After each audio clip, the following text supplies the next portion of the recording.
Good morning.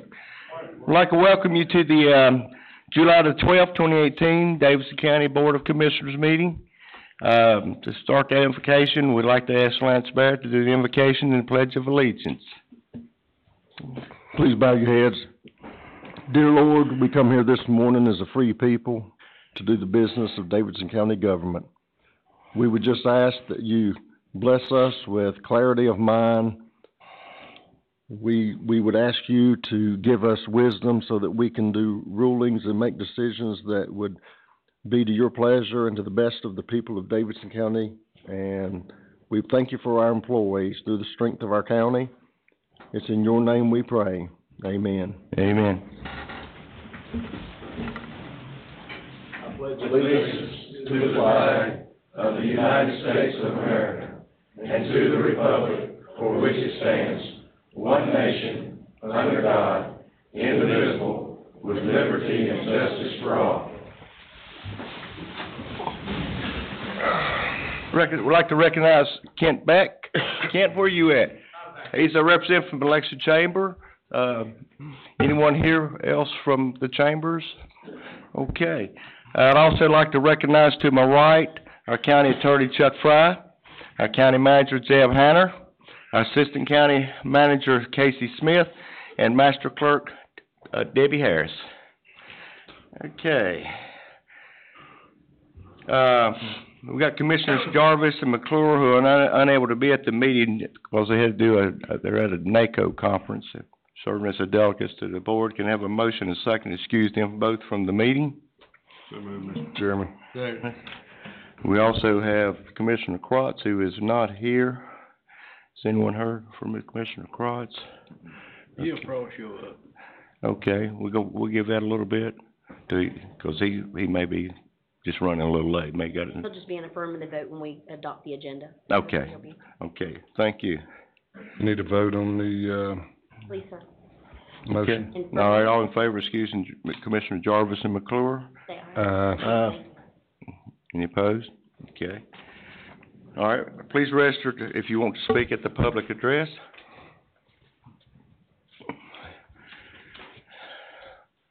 Okay, adoption of agenda. We have a request to add replacement of pier at Lake Tom Lex to the consent agenda as agenda item 9H. Due to the number of public hearings on this meeting, I would like to request that the public hearings be moved to follow the deliberation section of the agenda. Are there any other changes for the agenda? If not, can I have a motion and second to approve the amended agenda? Got a motion to approve the amended agenda, Mr. Got a Chairman. motion, Commissioner Yates. Is there a second? Second. Okay. Cast your vote.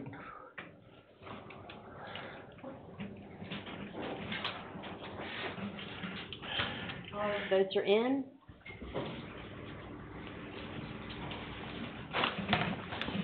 And that motion carries 5-0. Okay. Speaking of public address is Barney W. Hill. Agenda item 10, golf. Third sentence of the second paragraph of the fourth section of any of the 5 bond orders. The sentence says that the estimate of total interest in the second sentence is, quote, preliminary, unquote. But there is no such estimate, preliminary or otherwise, in the second sentence. There is only the word amount enclosed by brackets with a $sign before the first bracket. In the first sentence, the appraised value of the county and the net debt are indicated the same way. Why are there no numbers plugged in? How can you set public hearings on bond orders that are incomplete? Agenda item 10, Charlie. I look forward to the beginning of the month so that I can write a check to the organization that is the subject of this agenda item. I began writing a check each month to that organization in January 2007. When I called to be sure that I wrote that first check correctly, Becky Everhart explained that the name of the organization was not, as you have it, Davidson County Humane Society, but instead Humane Society of Davidson County. She was adamant that her organization was not an arm of the government. If you approve the state grant, all that will change. And next month, I will be looking for a different organization to support, an organization that does not seek to benefit from coerced contributions. Thank you, Mr. Hill.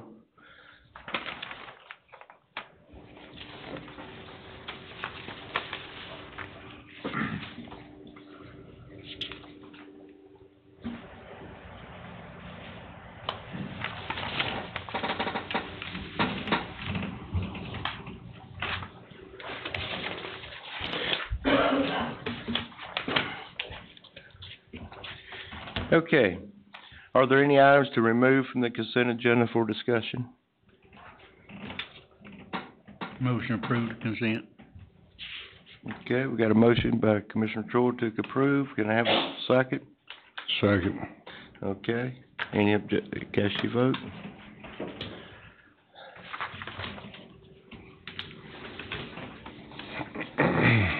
All of the votes are in. And that motion carries 5-0. Okay, items for decisions. Continued discussion on a Santec proposal. Zeb, if you wanna lead this off? I'll lead this off, yes, sir. As you remember, Santec made a proposal at one of our last meetings, and there were some questions raised by the board, and they said they would go back and take a look at it. I have Cheryl Dunston and David Klein here today to kind of go over some of the changes in their proposals that they've made and answer any further questions. And then, the board can take that under advisement, or they can vote to move forward or wait till the next meeting, since Commissioner McClure and Commissioner Jarvis aren't here. That's simply your choice. So, I'll ask Cheryl if she would come forward and kind of go over the changes that they've made to the current proposal and see if there's any questions from the board. Okay, thank you.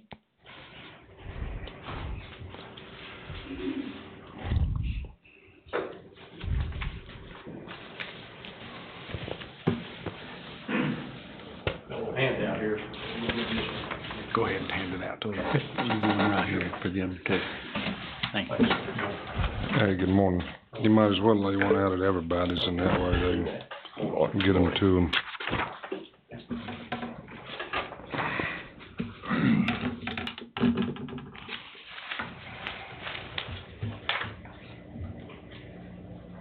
Thank you.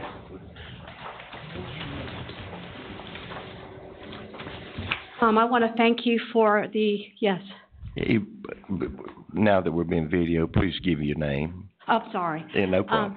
Cheryl Dunson. I'm the Executive Vice President of Marketing and Government Affairs for Santec Waste Services, and I'm joined this morning with David Klein, who works for us in our Corporate Development Department. Thank you, Cheryl. Sure.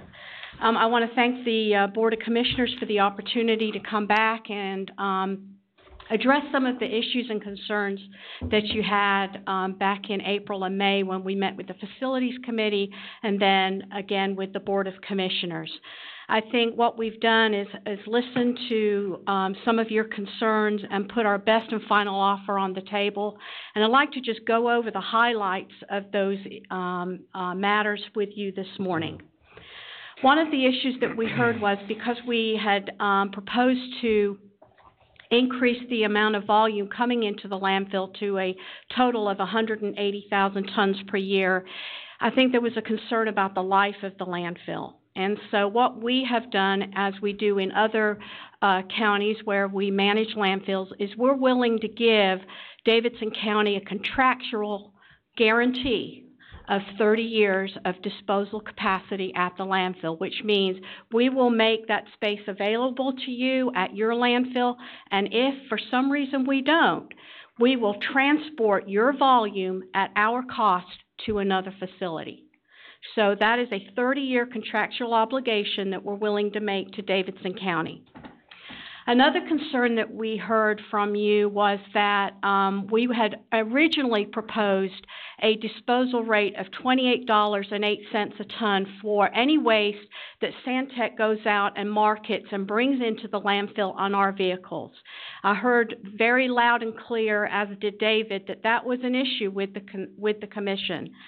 So we have agreed that any volume that we go out and we market and we bring into the landfill on our trucks, we will pay we will pay at the gate $36 a ton on all waste that we collect. So this provides a level playing field for everybody in the county. And I know that we put an estimate together on what this additional volume is going to mean to Davidson County. We met with Zeb yesterday, and I think his projections are a lot more conservative than ours, and we appreciate that. But we want to be as aggressive as we can to get to the 180,000 tons per year. But based on an additional 50,000 tons, based on Zeb's estimates and Santec's estimates, that can range anywhere from $600,000 a year to $2.6 million, depending on how aggressive we are with our marketing efforts. So we would like to see us get to the 180,000 as quickly as possible, but obviously that's not going to happen overnight. Again, we are going to pay all future landfill construction costs. I know you've just had a new cell completed at the landfill, but going forward, we will be responsible for those costs, and that's estimated at, and this is based on historical construction costs that you've paid other contractors in the past, estimated at around $21 million that we're willing to shoulder for Davidson County. Depending on the volumes that we bring into the landfill, we're looking at you paying Santec to operate and construct the landfill between $18.75 per ton and $19.50 per ton, based on volumes of as low as 120,000 tons per year up to 180,000 tons per year. So the more volume we bring in, the less you pay us to construct and operate the landfill. And then the cap is the same. We've not changed that, 180,000 tons per year. The only thing we're asking that we have not included in our original proposal to Davidson County is the addition of the Mecklenburg County in the landfill service area. And the permit will have to be modified because we are proposing an increase to the cap, so we're going to pay for that permit modification, and as part of that modification, we will include Mecklenburg County in that service area.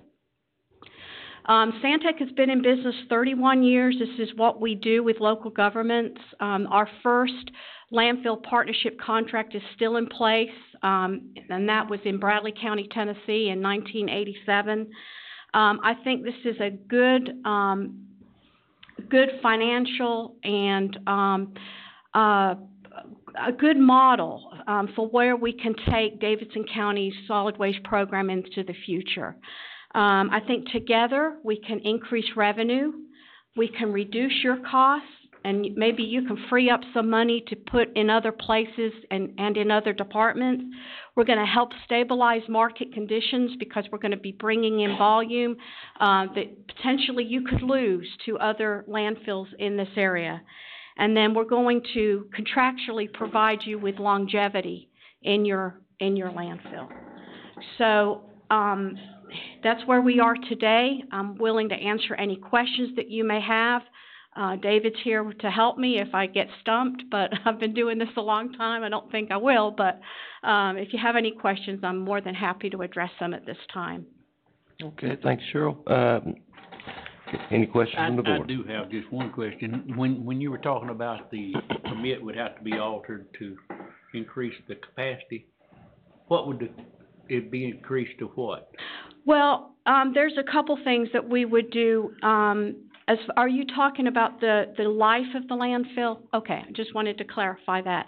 There's some things engineering-wise that we're going to do immediately if we're given the opportunity and the privilege to manage your facility that will increase the efficiencies of what is currently permitted at the landfill. And then as we develop the landfill on the permitted footprint, we will also incorporate those engineering efficiencies into our operations. So we're very confident that we can guarantee you with 30 years of life. And again, as I said earlier, if for some reason that falls through, which I don't think it will, because we're going to guarantee our performance to you with a performance bond, which if we default at any time, you'll be able to take that bond and apply it to your operations. I think that in the event that that does happen, we will be able to take that volume to other landfills at our cost. Okay, so the 180,000 tons per year would remain 180,000 tons per year, or would be? We're guaranteeing you that at a maximum of 180,000 tons per year, we will provide you with 30 years of life. And that's including adding Mecklenburg? Yes. Certificate has it as 150,000 tons a year is all we're allowed to take in. Yes. This will up our capacity for the yearly tonnage from 150 to 180. Okay. Yeah, you're currently at around 130,000 tons a year. So really, as far as our marketing efforts, Repeat that again. What was that? 100 and what? You're currently at approximately 130,000 tons per year now. And so all we're saying is we're going to market the landfill for an additional 50,000 tons per year, up to that cap of 180,000 tons per year. Understand. When you say you'll take our trash and haul it 29 years from now when we're out of space, what do you mean by our trash? Is that just from our box sites, or is that any type of revenue that we're gaining off the 130,000 tons we have now? No, we will take all of what you're getting now, plus the additional 50,000. And you will pay us? Yes. The difference? Yes, absolutely. What size bond would you think this would be? Well, you know, David and I talked about that yesterday, and we have bonds that fluctuate from $100,000 to into the millions. So I think this is something that we would like to sit down with your staff, and based on the shared liability of what who's taking care of what, and come up with a very strong performance bond that will protect you into the future. Okay. I've got a question. The 30-year contract, I know to some people that sounds like a long time, but it's not. Right. At the end of 30 years, let's say our capacity has used up a lot of space out there. What happens then? In the other landfills that you operate, what do you do in those? As the old expression says, they're not making any more land these days. Right. What have y'all done at your other locations that you've managed as far as finding new space? Good question. There's only been one facility that we have managed in our 31-year history that actually closed because there was no more land available, and that was in Raleigh, North Carolina, at the North Wake landfill. And those operations went to another facility. At all of the other facilities where we manage, we actually go out on behalf of the local government and acquire property, so that if you're wanting to continue with landfill operations, you'll have that opportunity through the property that we acquire on your behalf, or at the point of 30 years when, say, the landfill reaches capacity and you as a board collectively make a political decision or a philosophical decision that you don't want to be in the landfill business anymore, then what I would foresee is that facility becoming a transfer station in which you use that facility to transport your waste to another landfill that you have negotiated a disposal rate. But I think from our perspective, as far as our reputation, we've been successful in renewing most of the agreements that we have in place because of our working on behalf of local governments to secure additional property, which ensures the longevity of the landfill. And you do have additional property out at your facility that has been dedicated for future landfill use. Okay, thank you.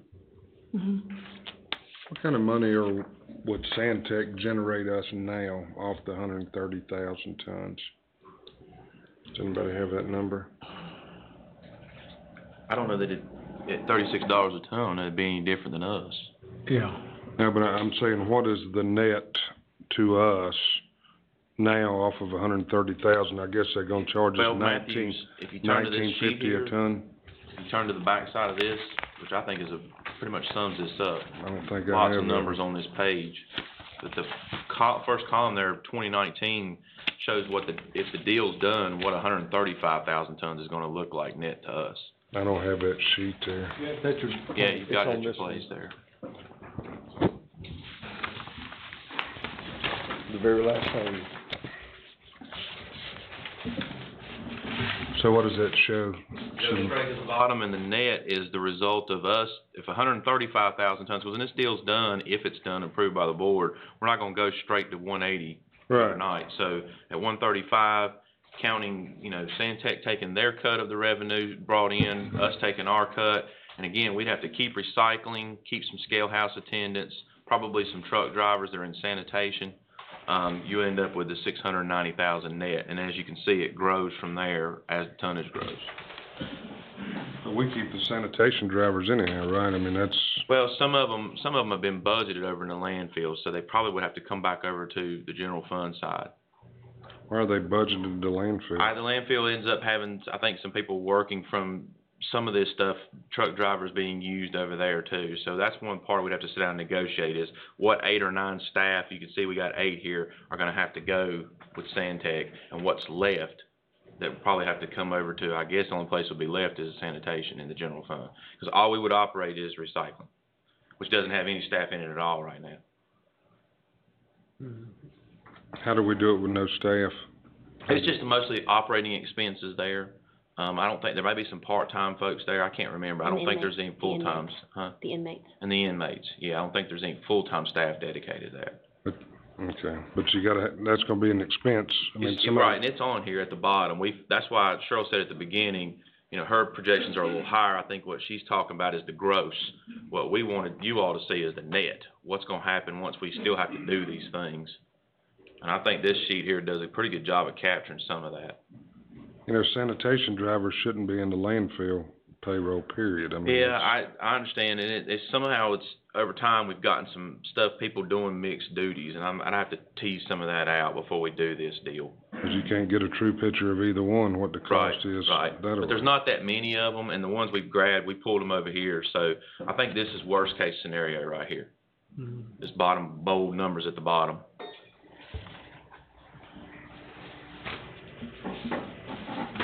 Okay.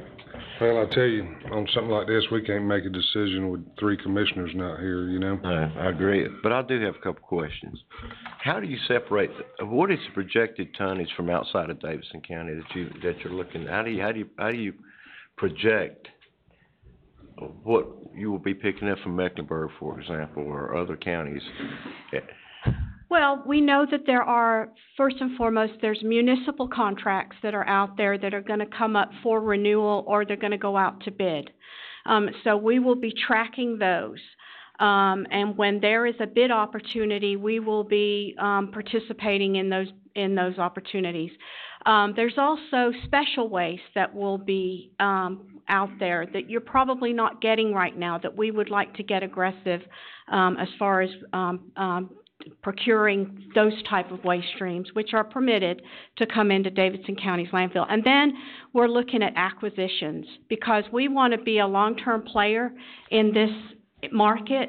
And so for us to broaden our footprint, we will be looking at actively acquiring independent haulers who are looking at selling their companies. And I can tell you that in the last 3 years, Santec Waste Services has done approximately 15 acquisitions.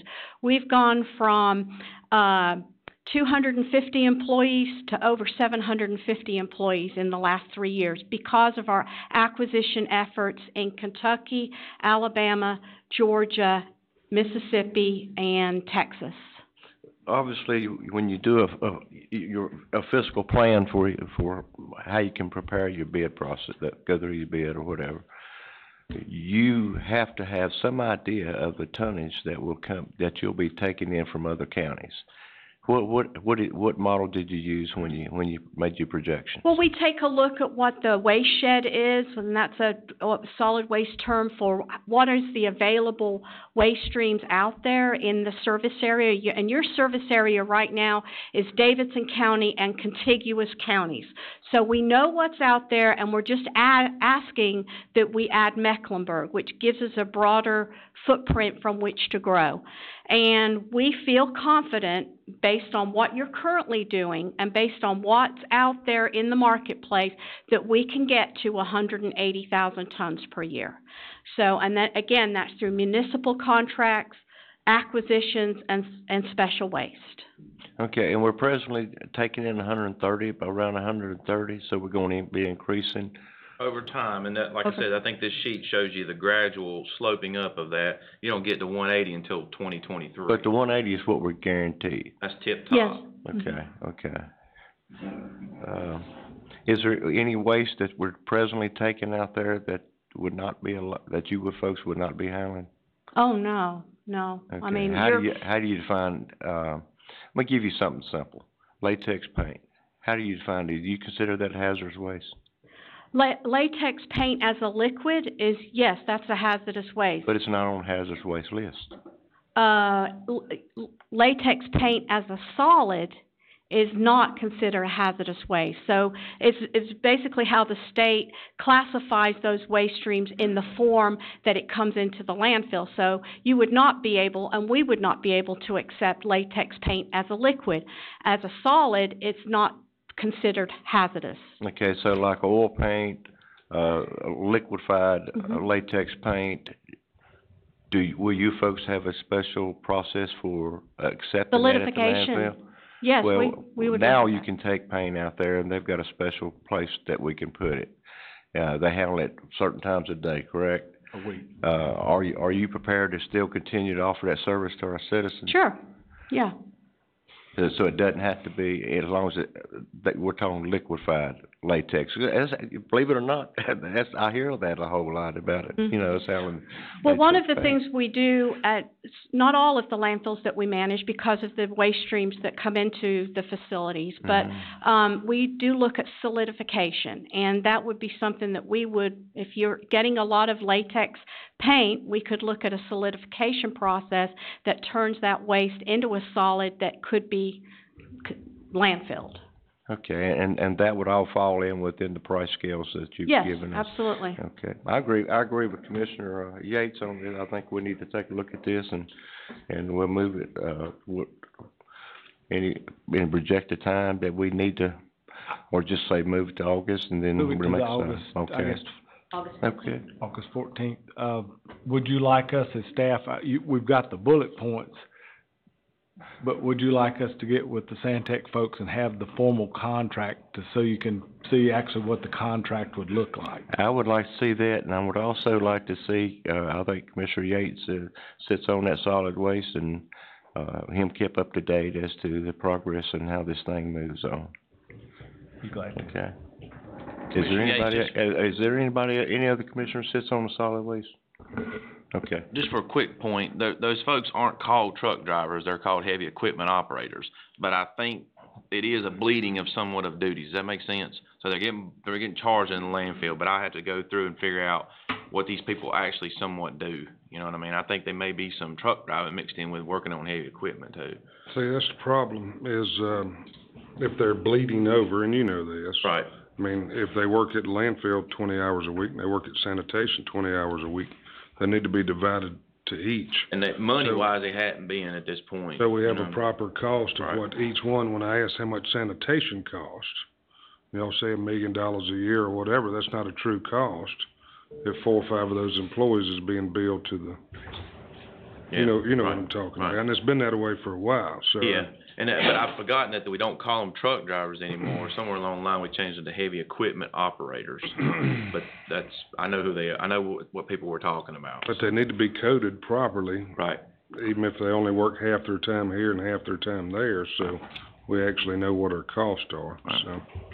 And I'd like to also add, David pointed out to me, and it is a good point, that as we grow our presence in the marketplace, we would be willing to take a look at absorbing those truck drivers, equipment operators as part of our employee base, just not immediately.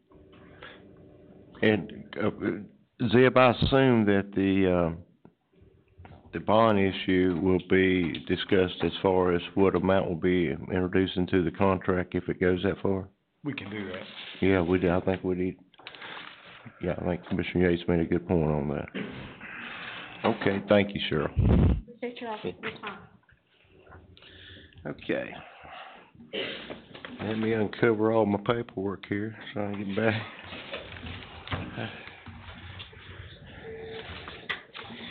Okay. We have a,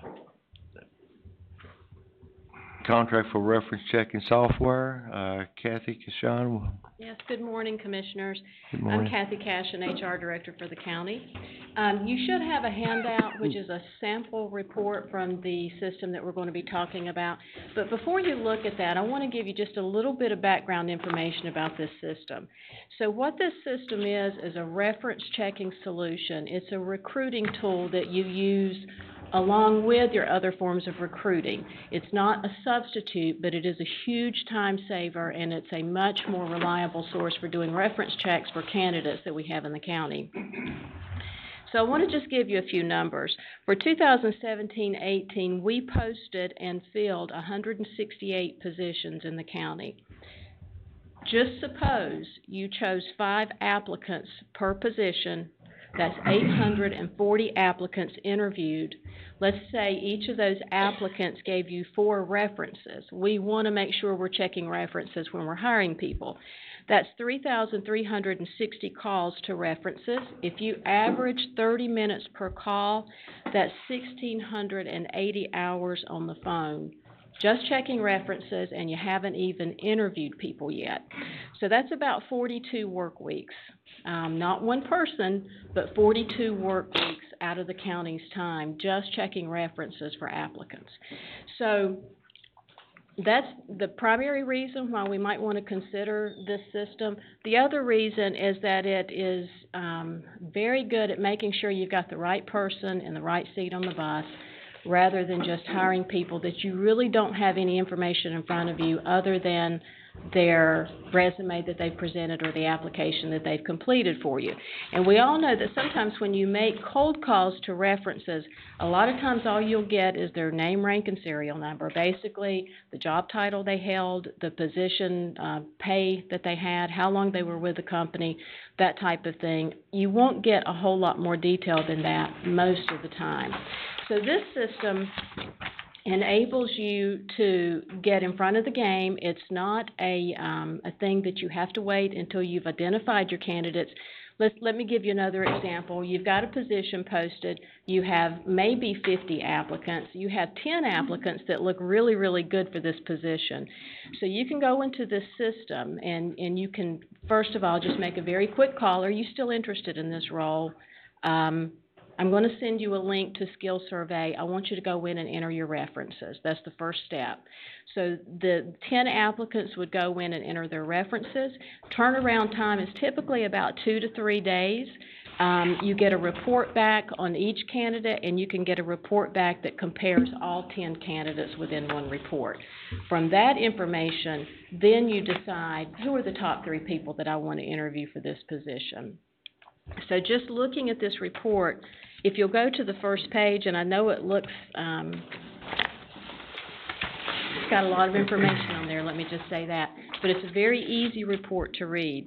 If you'll look under the black bar that says Predictive Analytics, the second line there, reference response rate and overall average numeric rating are statistically predictive of turnover. So what they're referring to is that first box on the left, the reference response rate of 80%. That's a huge indicator as to whether this person's references are really interested in answering the references for a person. Sometimes you will have references who will just say, I'm not doing this. That's a red flag, because that typically indicates they didn't have a good relationship or the job did not end up turning out well for this person. The other thing is that you would want to look over in the right box under the overall average numeric rating.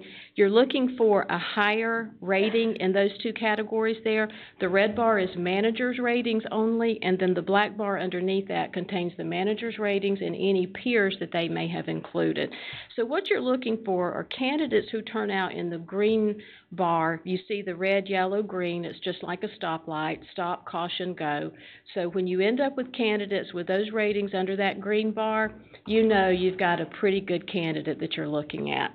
The other thing that's really neat about this is that for every category of employees or positions that we would want to post for, there's a skill survey questionnaire out there for it. These are already developed, and they focused on the competency clusters that have been created for that position. For example, the one that you have in your hand was competencies based upon a behavioral health professional. So there's a competency that's already developed into a set of questions, or several competencies that have already developed into questionnaires for all of the positions that we would want to include. If you just kind of look down, the first page, competency cluster summary, that's just a summary of all of the questions that were on the survey. If you flip to the next page, you will see reference comments. So your references have an opportunity to answer two questions. What are the work-related strengths, and what are the work-related areas for improvement? The references will put these in their own words. You will be able to see exactly what they said. The wonderful thing about this system is that there is no tie back to who said what, and you don't want that. You don't want to be able to see what one peer or one manager said about this candidate. You just want the information in aggregate so that you can make a much more intelligent decision about who is the right person to fill this position. The reference comments not only allow you to dig a little bit deeper during the interview process, but it also helps to create a few more questions that you may want to ask when you do call that person in. You may see some comments here that allows you to dig a little bit deeper. Things may be about their work ethic, or how they performed in other behavioral issues in previous jobs that they have owned. The one thing that you don't want to do is share this information with a candidate. So this is considered confidential, and it would stay as part of the recruiting process. Kathy, could I just interrupt one time? Absolutely. Just one question. Now, we're talking about each one of these is one candidate, is that right? Yes. Okay. Yes. But however many candidates you have, you can generate a report that compares all of them within one report as well. Yes. So, it looks kind of difficult to read. It's not. It's really very easy. You're really just going off of the norming scores on the right, and you have the ability to ask a lot of questions and delve very much past the resume or the application that people have submitted. We all know that sometimes people are really, really good at writing resumes or getting somebody else to write it for them, and they are really, really good at interviewing. Unfortunately, sometimes when you get a person into a position, their skill set just does not quite match what you need for that position. The competencies focus on things such as problem solving and adaptability, interpersonal skills, professionalism, and integrity. Some very important things that we want to look at when we're looking at candidates for these positions. The other great thing about this system is that it truly does reduce your turnover rate for those new hires that you get in within the first 18 months of employment. A lot of times people come in, it's not so much that we have made the wrong decision about somebody, but the candidate may have made the wrong decision as well. So this kind of puts that out there on the table in advance. Before you've hired somebody into a position, you're able to see that and to realize we just don't think this person would be a good fit. So fortunately, I've worked with Skill Survey for about 10 years in another job. And when I called them, they gave us 2 seats so that we could try it out. So I used it on one of my positions, and Chuck was able to use it on one of his positions. And I think we got some excellent people to fill those roles. So I know that was a quick rundown. Do you have any questions about it? How much does this program or this process cost us a year if we use it? It's $10,000, unlimited users, unlimited applicants, and there are roughly about 18,000 job surveys that are in the system.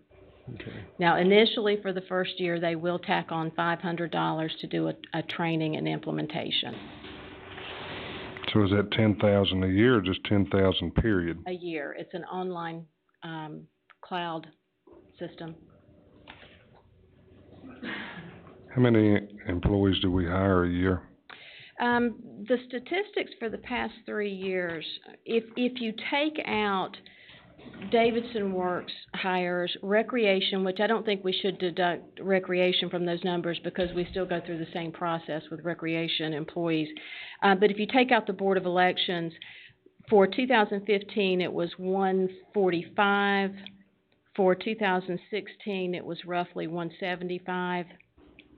And then for 2017-18 it was about 175. So that is taking out recreation and That's taking out Board of Elections and Davidson Works. How about if you take out recreation, because most of that's...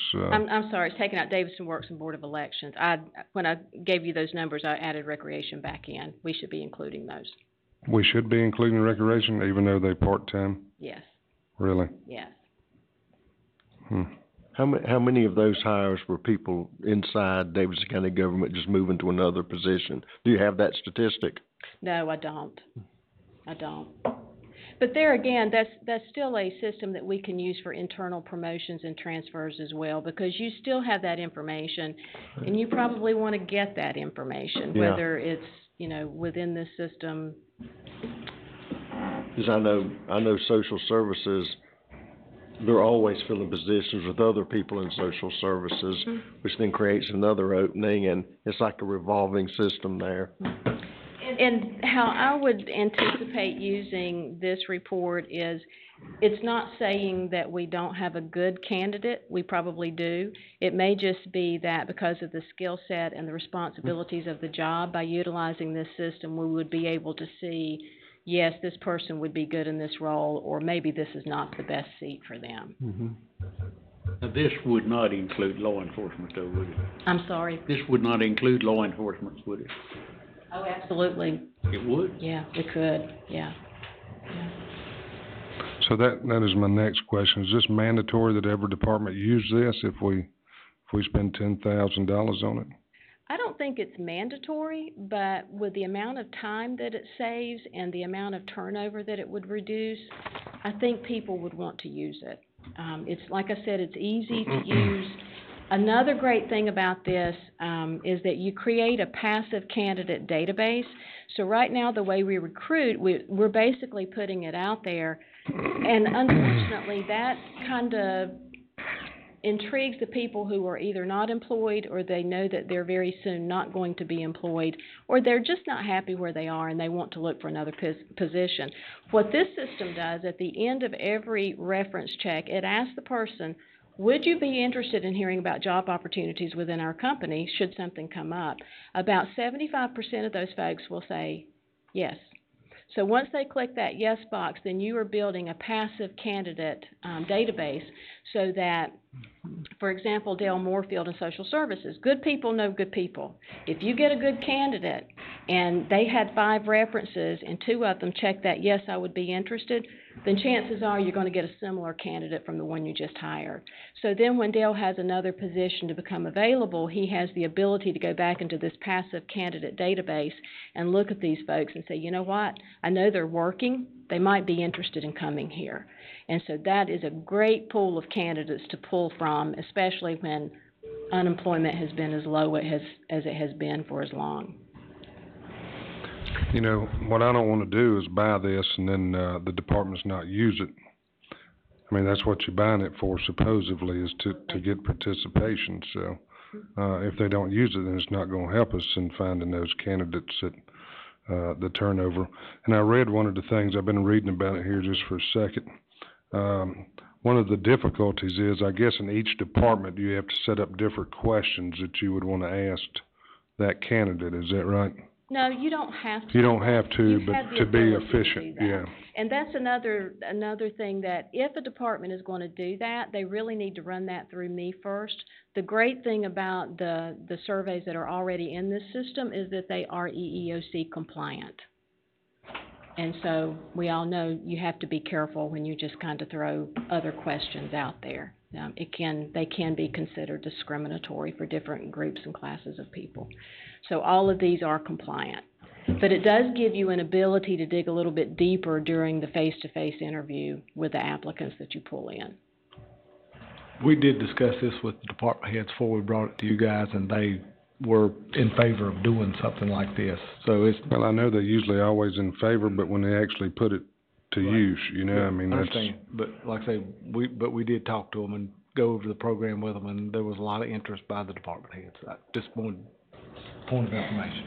As far as I'm concerned, I'm good with 1 year with this, but I'd like to see the statistics come back, how many people's actually hired, or if it has saved turnover rate. I mean, it's got good reviews online. But like I say, you gotta use it to Absolutely. make it pay for itself, you know? You do. And I think once we get the training done and folks start using it, it really becomes one of those things of, first let's do this, and let's see who our top candidates are for this position. And turnover is very expensive, we know that, so I mean, you know, if you use it, it'll work, so.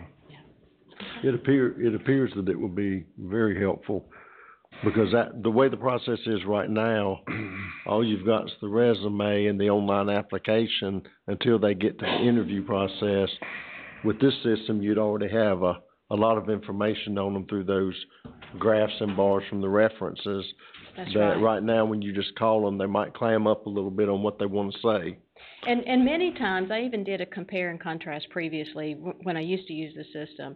I would look at the resumes and say, okay, if I did not use Skill Survey, these are the folks I would probably interview in order of how I would interview them.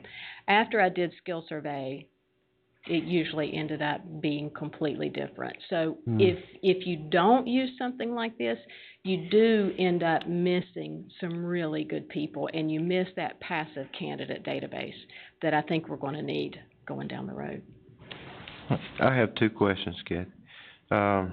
First off, have you looked at other counties? Is there other counties around us that presently use this system, and what is the results of those? You know, I have not checked with other county governments that use it. I know a lot of companies that use it and are very successful with it. Okay. Yeah. So you have checked with the folks who have used it? Oh, okay. Yes.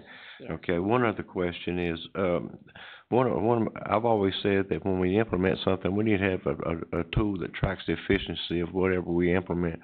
I think that we need to go a step further, and if it proves that one of those employees that was hired based on this criteria doesn't work out, I think I'd like to have somebody go back through there and examine and find out what part of it broke down, what part of it that may have, if somebody gets offered 4 times what we're paying them, that's understandable. But I'm talking about if you got a problem with an employee and we lose them, I don't think we need to let it end there. Let's find out how this works for us. But I think it's something that we need to take a look at. All those hours you're talking about, I've seen that, and when it takes a long time to examine those resumes and call all those references with multiple potential employees. And then if you made the wrong decision, you're going to repeat that process. Right. But I just like to make sure we follow up and say, so that next year, at the end of the next year, we can look at it and say, well, this is what happened. This is the results of after we implemented this program for a year and tried it. So we make sure, it's something that's paying off. Absolutely. I think mainly the taxpayers are interested in what is the return on my investment, Absolutely. Okay. Anybody else? Yeah, I agree. I think that this is going to eliminate some of the bad ones to start off with. So it's going to give you a pool of good people to even start selecting. Okay, Commissioner, Yates, was that a form of a motion, for the 1 year? I'll make a motion, we'll approve it for I'll 1 year. second it. Okay, we got a motion, Commissioner Yates, second by Commissioner Barrett. Cast your vote. Just bring the statistics back next year so we can see how good it works, okay? All of the votes are in. And that motion carries 5-0. Thank you very much. How long will it take to implement this? Not very long. I will call him and he will get it set up probably within the next couple of weeks. It's a very easy system to learn Okay. and I know it inside and out, so I can help some there as well too. Thank you. Thank you. Any applications that you have now on file, will you go back and recontact these people to? Probably not, because, you know, if we did, it kind of gives you that, oh dear, what have we done? Okay. And if we're not there yet, we probably don't wanna, Understand. go there. Thank you. Mr. Chairman, I apologize for interrupting, but I realized that Commissioner Kratz has not yet arrived, and there may be some people in the audience who are uncertain as to why the vote was announced 5-0. Could we ask the clerk to explain that for the people that are present? For those that are here, when we have a commissioner that is not formally excused from any meeting, the Board of Commissioners Rules of Procedure state that a vote from a member who is not present and has not been excused is an affirmative vote. So since Commissioner Kratz has not been formally excused from the meeting, his votes are still counting as a yes. Thank you, Madam Clerk. I apologize. So, what is a recommendation from, or direction, at this point, this late, should we make a motion to excuse Cross from the remainder of the meeting, or leave it as is? I'm not recommending any change. I just thought it might be helpful for people that were only seeing 4 people voting to understand why the vote was being announced 5-0. Has there been any further word from Mr. Kratz? I've tried to contact him. No answer? No answer. I spoke with him on Monday, and he clarified that there was no meeting on Tuesday, and told me that he knew we had a meeting this morning and confirmed that it was on his calendar. Okay. And he may be here in 10 minutes, or he may not show up at all, so. Continue forward. Let's move Well, along. he's usually late, so he might be here, Okay. so I doesn't let it go like Okay. it is. The state grant for the Humane Society building, Casey? Thank you, Mr. Chairman. Let's check that, name as Mr. Hill, make sure we got it right when we make that motion. You know, Mr. Hill brought concern that we had the wrong name there, but. Right. It does say Humane Society of Davidson County in the documents. Okay, I mean, If you'll look at the screen, it does. I think a couple of meetings ago, we talked about the state being able to put funds in for a new building. I thought it was maybe for a low-cost spay and neuter facility after talking with, Mr. Kingsbury here. Bruce Kingsbury's here with Becky Everhart, members of the Humane Society. It's more of an administrative building because essentially all they have is a shed on a piece of property, and they work a lot outdoors, is my understanding. So the state has provided them with a $125,000 grant agreement that's attached to the item. We are the pass-through agency, so the money will come through us, we budget it, and we're gonna be kind of the overseer of that piece of the grant. So the approval here will be just for the grant agreement. Let's set up a project, and then we'll expend the funds, and then, of course, we have to report on it back to the state. The approval would be for the acceptance of the Passover responsibilities? Acceptance of the Passover funds. We're gonna set up a project for this, and then we're gonna go ahead and budget the funds, and then have staff go ahead and work through this grant agreement with the state, because I owe it back to them. But that grant from the state is specific to the Humane Society of Davidson County? Correct, and it's also specifically for a building. It's not even just for the agency, it has to be for the building. Okay. You said we gotta oversee it. What do we gotta oversee? Just when the project's done, a quick description from them of what occurred, and a little bit of financial reporting. It won't be very much. It's not a very complicated agreement to look through it. They go out and get a contract for the building. Bring us back, I guess, what they paid for it, et cetera. I think they're gonna put in some of their own funds, their own donated funds, and the building won't just be $125,000, it'll just be the state's kick in. Right. But we'll get back all that information from them, supply it back to the state, and I think we're okay. How long do they have to do this? How long does this It said through the fiscal year of the state, I think. So they end up with, I think, the back end of next year, next summer this time to be done with it. So it shouldn't take too long, I wouldn't think. Completion or initiation? I think initiation. I'll have to double check, Mr. Chairman. I didn't glance at that part heavily. But again, I just got this a week or so ago. The Department of Agriculture contacted me because we're the grantor or the pass-through agency. Would a pass-through be in increments or a total? I think it's in total. It's in total. Mr. Kingsbury's here if you got any questions about the building itself. Okay, when we disperse, will we be dispersing to the Humane Society Yes. or to the contract if we're overseers? I assume to the Humane Society. Okay. We're just pass-through agency. Right. We have nothing to do. There's no county funds involved in this. It's strictly state money. Okay. So is it our job to make sure we get $125,000 worth? I don't understand why we the pass-througher, you know, I mean, it's our job to report back to the state that they built the building for X amount, that they contributed $125,000 toward. I think that's a good. If they want to build a $500,000 building and kick in their own money, that's fine. I think that's a good point. What does the state expect from us? Maybe you didn't mean to use the word oversight as to the project, that's not what you mean. Oversight in the sense that we will report back to them that they built the building. That's it. All right. There won't be any of us going out there and measuring it or checking on it. It doesn't say it has to be a certain size. It doesn't say it has to be a certain color or whatever. Allocated for the proper Right. reason for. Right. Okay, gotcha. Right. It's a very simple agreement. We have to comply to the city of Lexington though, because we're inside the city limits. Okay. So there are restrictions, just like downtown. Right. Where you have a certain facade, certain sidings, things like that, and we have to reciprocate with that also. I just wanted to know what our responsibility was because ours vary from different grants. Right, and this one's very minimal. Okay. It's a very simple agreement. I know the staff Other was than making sure we get the building built and then look at it. report back to us and give us all the, I guess, you know, the receipts for building, all that kind of stuff. We know, and we'll submit that back to them. What size building you plan on building? We're looking at a 60 by 75, somewhere along those lines. Right now, we work out of a 12 by 24 shed.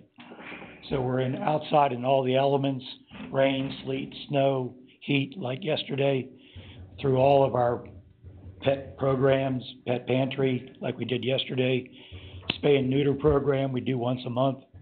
So this is a foundation, hopefully in the future, for a spay and neuter clinic in this county. It's just a foundation. Our goal is to have a spay and neuter clinic in this county. That's what we're working toward. Okay. All right. Any Sounds other good to questions? me. Okay. Can I have a motion, and thank you, sir. Thank you. Can I have a motion second? So moved, Mr. Chairman, motion. Second.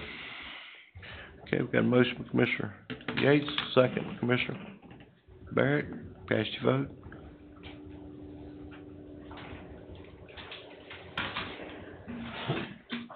All of the votes are in. And that motion carries 5-0. Okay, discussion on the approval of the funds for the FY 1918 for Thomasville Rescue. Zeb? Yes, sir. At the budget hearings, and, the commissioners asked, Thomasville Rescue Squad to provide their audit. And upon providing the audit, that I would review it to see if, the additional $4,500 we talked about funding them was, acceptable. I looked at the financial statements. They run pretty close. Of course, you know, they're not in the profit-making business. I think one year they lost $3,000, the next year one year they made $3,000, the next year, last year they lost $5,000. The 45 should stabilize them. I do know, you know, and I do know looking at the two financial statements that one year they did a better job, fundraising. And I know that probably in order for them to survive, they're gonna have to do a better job on their fundraising piece, but operationally, and I don't wanna get too accounting technical, I looked at the financial statement. They do have, debt service, which is an expenditure, but they also have depreciation, which is a non-cash item. So operationally, the $4,500 should stabilize them. it doesn't get them any equipment. That's why I say they're probably gonna have to do a better job with their fundraising to buy their equipment.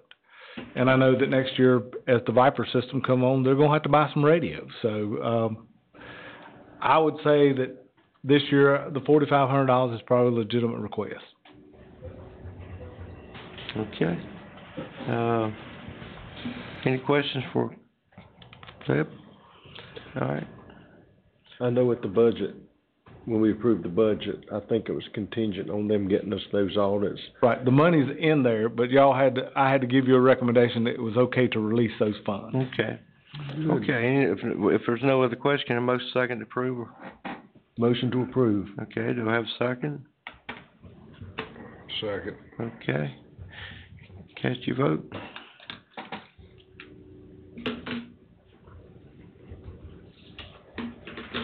All of the votes are in. And that motion carries 5-0. Okay. Compensation for the ABC board, Zeb? Yes, sir. Upon approving the ABC board, we now have a board in place. I guess they have to still be sworn in, Madam Clerk. We did ask the state for an exemption for Miss Piatti because she's employed by Sapona Ridge Country Club. They have granted her the exemption. So Miss Piatti, Miss Clement, and Mr. Meredith are now okay. One of the things we talked about, which we would bring back at a later date, is compensation.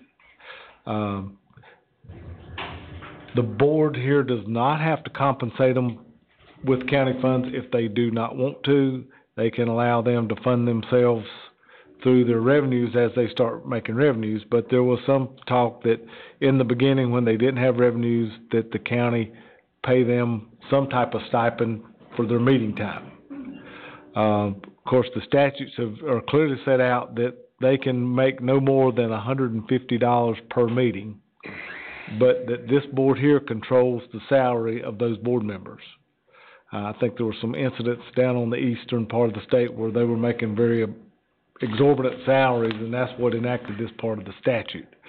So I guess the part of bringing it back to the Board of Commissioners is the pleasure of the board, whether they would like to pay their salaries until they are up and running, or just tell them that you're the board, and when you start making money or drawing revenues, you can start paying your salaries and plus set whatever you think the salary should be at the current time. When you're talking about setting salaries, are you talking about per meeting? I think allotments? it's per meeting. Okay. That was my question. If we set salaries per meeting now, it can be changed then later when they start. I think y'all have the authority to change the salary anytime you want to, But I mean, we can change where we're using our monies now, we can change that. Right, yeah. Oh, yeah. Once they start making money, yeah, they have to pay from their Let me ask this, I don't know a whole lot about this, but if we do set aside a meeting schedule payment, and they start making money, can the county be compensated for that? Amounts of money? That's a good question. We can ask that question. I would think maybe so, but until I ask and get a definite answer, but I will ask that question and get an answer. Well, the county's compensated anyhow, because we get sales tax off the alcohol, we compensated right now. And Laurie Lee, $500,000 a year. the lady that came and did the presentation for you all, she is going to be coming to one of their first meetings. She is very interested in staying very involved with them, because that ABC commission, part of her job is to make sure that any board that is put together is successful in what they're looking to do. Whether it be to go ahead to find out that they can build a store or not build a store, but be successful in their venture. So she's very actively interested in coming and meeting with them, sitting down with them, spending time with them to make sure that they get off on the right foot and get on the good path. I'm not going against what you said, but I'm saying if we pay them $75 a meeting, if they meet twice a month, which is probably not likely after the first few months, it's probably just once, who knows? That's $150 a month, times 3 people. If you pay the chairman the same. Right. Yeah. And until they're up and running with their store, I imagine there's gonna be, a lot of organization and probably at least 2 meetings a month. You're right, it probably will take 2 at the meetings a beginning. month for a while. Yeah. And it's probably gonna be more toward the end of that year, or ever how long it takes them, because they gotta, Let's start off, is that a suggestion of 75 a meeting? that was my thinking. I mean, you can't expect them to work for free, so. and Oh, be no. productive. Do you want to compensate the chairman, who will be probably, You know, he's gonna be he's an integral part of it, since this is organizational. I think 75 would be 75? good, plus 25 more for him. It's $100 for the chairman. All right. I'm What's okay the with pleasure of, because you guys know, So the chairman's gonna have to keep that thing running. he's gotta Yeah, make sure good point. records are properly kept. I got another question right quick too, and I'm good with that money wise. This is a, board that was, construed by the commissioners, so it's public notice and, And I've okay, already had that conversation with all three of them. okay. They know that everything they do needs to be at the meeting, other than discussing when meetings are gonna occur. Any business of that board is gonna be occurred at that meeting, because with two construes a quorum. And They there, gotta, go ahead. they gotta have somebody to take minutes and, Yes, sir. I told them I would help them out at first, and we'll see where we go from there. Let's give her. And Lori Lee's already been in communication with the three. I've been in communication with her, and as soon as we have a meeting date, I'm gonna be in communication with her so we can get her here.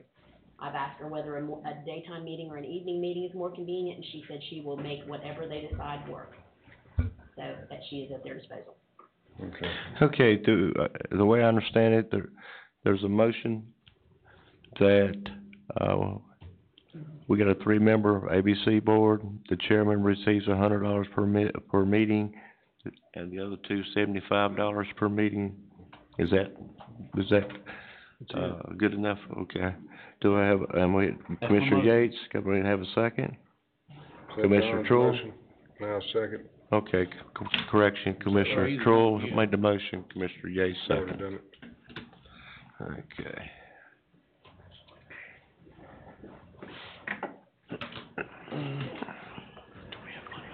All of the, Commissioner Troy, could I have your motion, please? Or, I'm sorry, your vote, My motion? your vote. I've got your motion. Okay. Thank you. All of the votes are in. And that motion carries 5-0. Okay, and next is the introduction of the bond orders. I'll ask Zeb to lead this off, and, at its conclusion, I'll ask Ms. Harris to please introduce the bond orders, as they appear. All right. Okay? Mr. Chairman, as you know, the next step in the process is to introduce the bond orders, working towards the August 15th, public hearing. August 12th, I'm sorry, or 14th. August 14th. August 14th. And so, I will ask Ms. Harris to please introduce the bond order so we can take the next step in the process. The first bond order will be a bond order authorizing the issuance of $30 million general obligation school bonds of the County of Davidson, North Carolina. The second bond order is a bond order authorizing the issuance of $3.5 million general obligation community college bonds of the County of Davidson, North Carolina. How much was that again? $3.5 million. And I'm sorry, Deb, This go back is- to the school bond, how much is I'm it? sorry. 30. The first bond order was the issuance of a $30 million general obligation school bond of the County of Davidson, North Carolina. I just wanna make sure it Okay. was heard over there. The second one was the $3.5 million for the community college. Okay. The third bond order is a bond order authorizing the issuance of $11 million general obligation parks and recreation bonds of the County of Davidson, North Carolina. The next is a bond order authorizing the issuance of $5.2 million general obligation agricultural facility bonds of the County of Davidson, North Carolina. And the final is a bond order authorizing the issuance of $40 million general obligation sports complex bonds of the County of Davidson, North Carolina.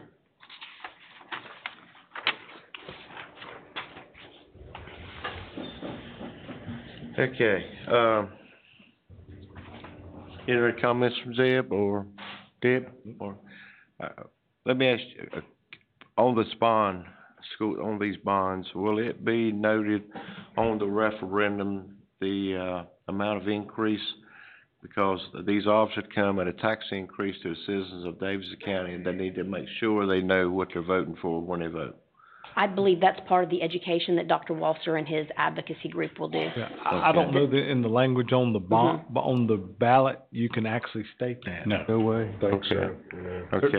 There's specific language in the statutes, and it doesn't allow for. Okay, but all right, but just for the matter of the record before, this meeting today, we're looking at, if all 5 were approved, we're looking at about 5-cent tax increase for all 5, is that correct? Probably between 5.5 and 6. More closely related to 5.5 and 6, okay. Yeah. Okay. And we've got the school bond standing alone, DCCC standing alone, the Parks and Rec standing alone, Agricultural Center standing alone, and the sports complex standing alone, correct? Okay. All right, is there any questions, or? Does this have to be voted on, or is this just a? That was just the introduction. That doesn't have to be. There was no indication that it needed to be vote voted on, taken they on just that. needed to be, because I think the actual bond orders will be what you all approve in August. Right. So the first is the introduction, and the second is what? Is the next piece is you all will adopt a resolution scheduling a public hearing for August 14th. And that will be voted on. And that will be voted on, and then the actual public hearing on the bond orders that we just introduced will actually be held on August 14th. And I believe, Ms. Kiker, if you could answer Mr. Hill's question, the reason that there are blanks in there is because there is some information you will fill in after today's meeting, correct? Okay, so we're going to move to what was read by you, and to move it to be presented for public hearing. That is the next thing we will do. Right, it's the next item down. Next item on the Resolution agenda. calling for public hearing on the bond orders, directing publication of the notices of public hearing. G. Yes. Okay, gotcha. All right, so, Zeb? Well, like, as I said, the next step, once the bond orders have been introduced, there is a resolution there calling for a public hearing on the bond orders and giving direction to, I guess, the clerk for notice of the public hearing for August 14th, for the bond referendum. Okay, do I have a motion for such? Motion, Mr. Chairman. Okay. Got a motion by Commissioner Yates, second by Commissioner Troy. Is the clerk an understanding of the proper motion? Okay, cast your vote. All of the votes are in. And that motion carries 5-0. Okay, One second, right quick, Mr. All right, Chairman, if you sure. don't mind, I got a question for Zeb. I seen the email that you sent last night. I see, Randolph County is, fixing to put a $59 million. They're actually thinking about doing a $58 million ag center, event center. They've got 104 acres out. If you know anything about 64, on past the car dealerships, there's Modern, I think, or the Toyota place, but they've got 104 acres out there that they're going through this same process right now that we're going through about putting a bond out there for $58 million to build an ag center. Did y'all see that? I did. $58 million just for the ag center. I think that's going to include the animals as well, isn't it? Right. And we got a group of people right here pretty knowledgeable on this stuff. They travel a long way, to get these things done. And I think we need to be prepared with all that. I got some information that Mr. Coggins sent out to all of us, should have been received by all of us, that don't need to go into today. I've already seen it just in case we would have to have it today. But there's a lot of potential right there. Well, what I found interesting was $58 million just on that one project. So, ours is not much over $58 million for everything combined. So that's going to be one heck of a facility over there for an ag center, that's for sure. Yeah. Okay. Have you notice the votes? Yes, sir, I did. Okay.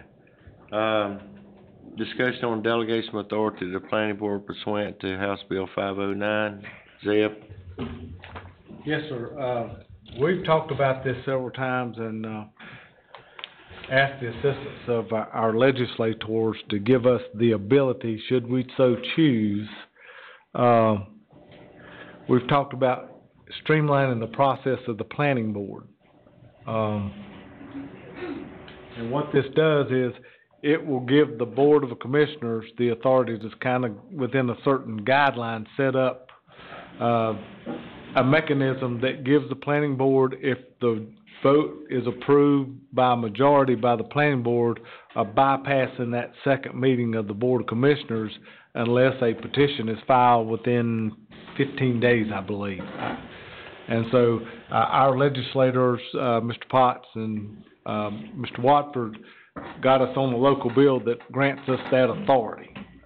We don't have to do anything about it today, since we're 3 down, but I did want to bring that to you, for consideration to see how you would like for us as staff to proceed, or your thoughts on the matter. So if there's no opposition in the planning and zoning, Right. it would be on our consent. That's my understanding. Right. If we choose to go that route. Choose to go that route. Now, you if could there always is pull- opposition, they got so much time to file. Actually, I don't believe it would come before the board, Mr. Commissioner. I don't believe, as the language has been approved in the statute, the authority is delegated to the planning board for authority to conduct the public hearing and to make the final decision on zoning map amendment proposals. So if it were to be approved by the planning board for a zoning map amendment and there were no appeal to that, then it would never come before the Board of Commissioners. So it would not be on consent. Is that consistent with your understanding, Mr. Corman?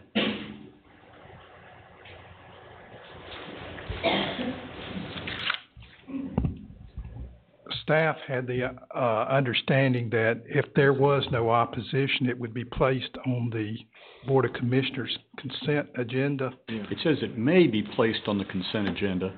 It's not clear to me under the statutory provision. I think it depends on our ordinance as to the language. We would have to come back after this and adopt an ordinance to enact this.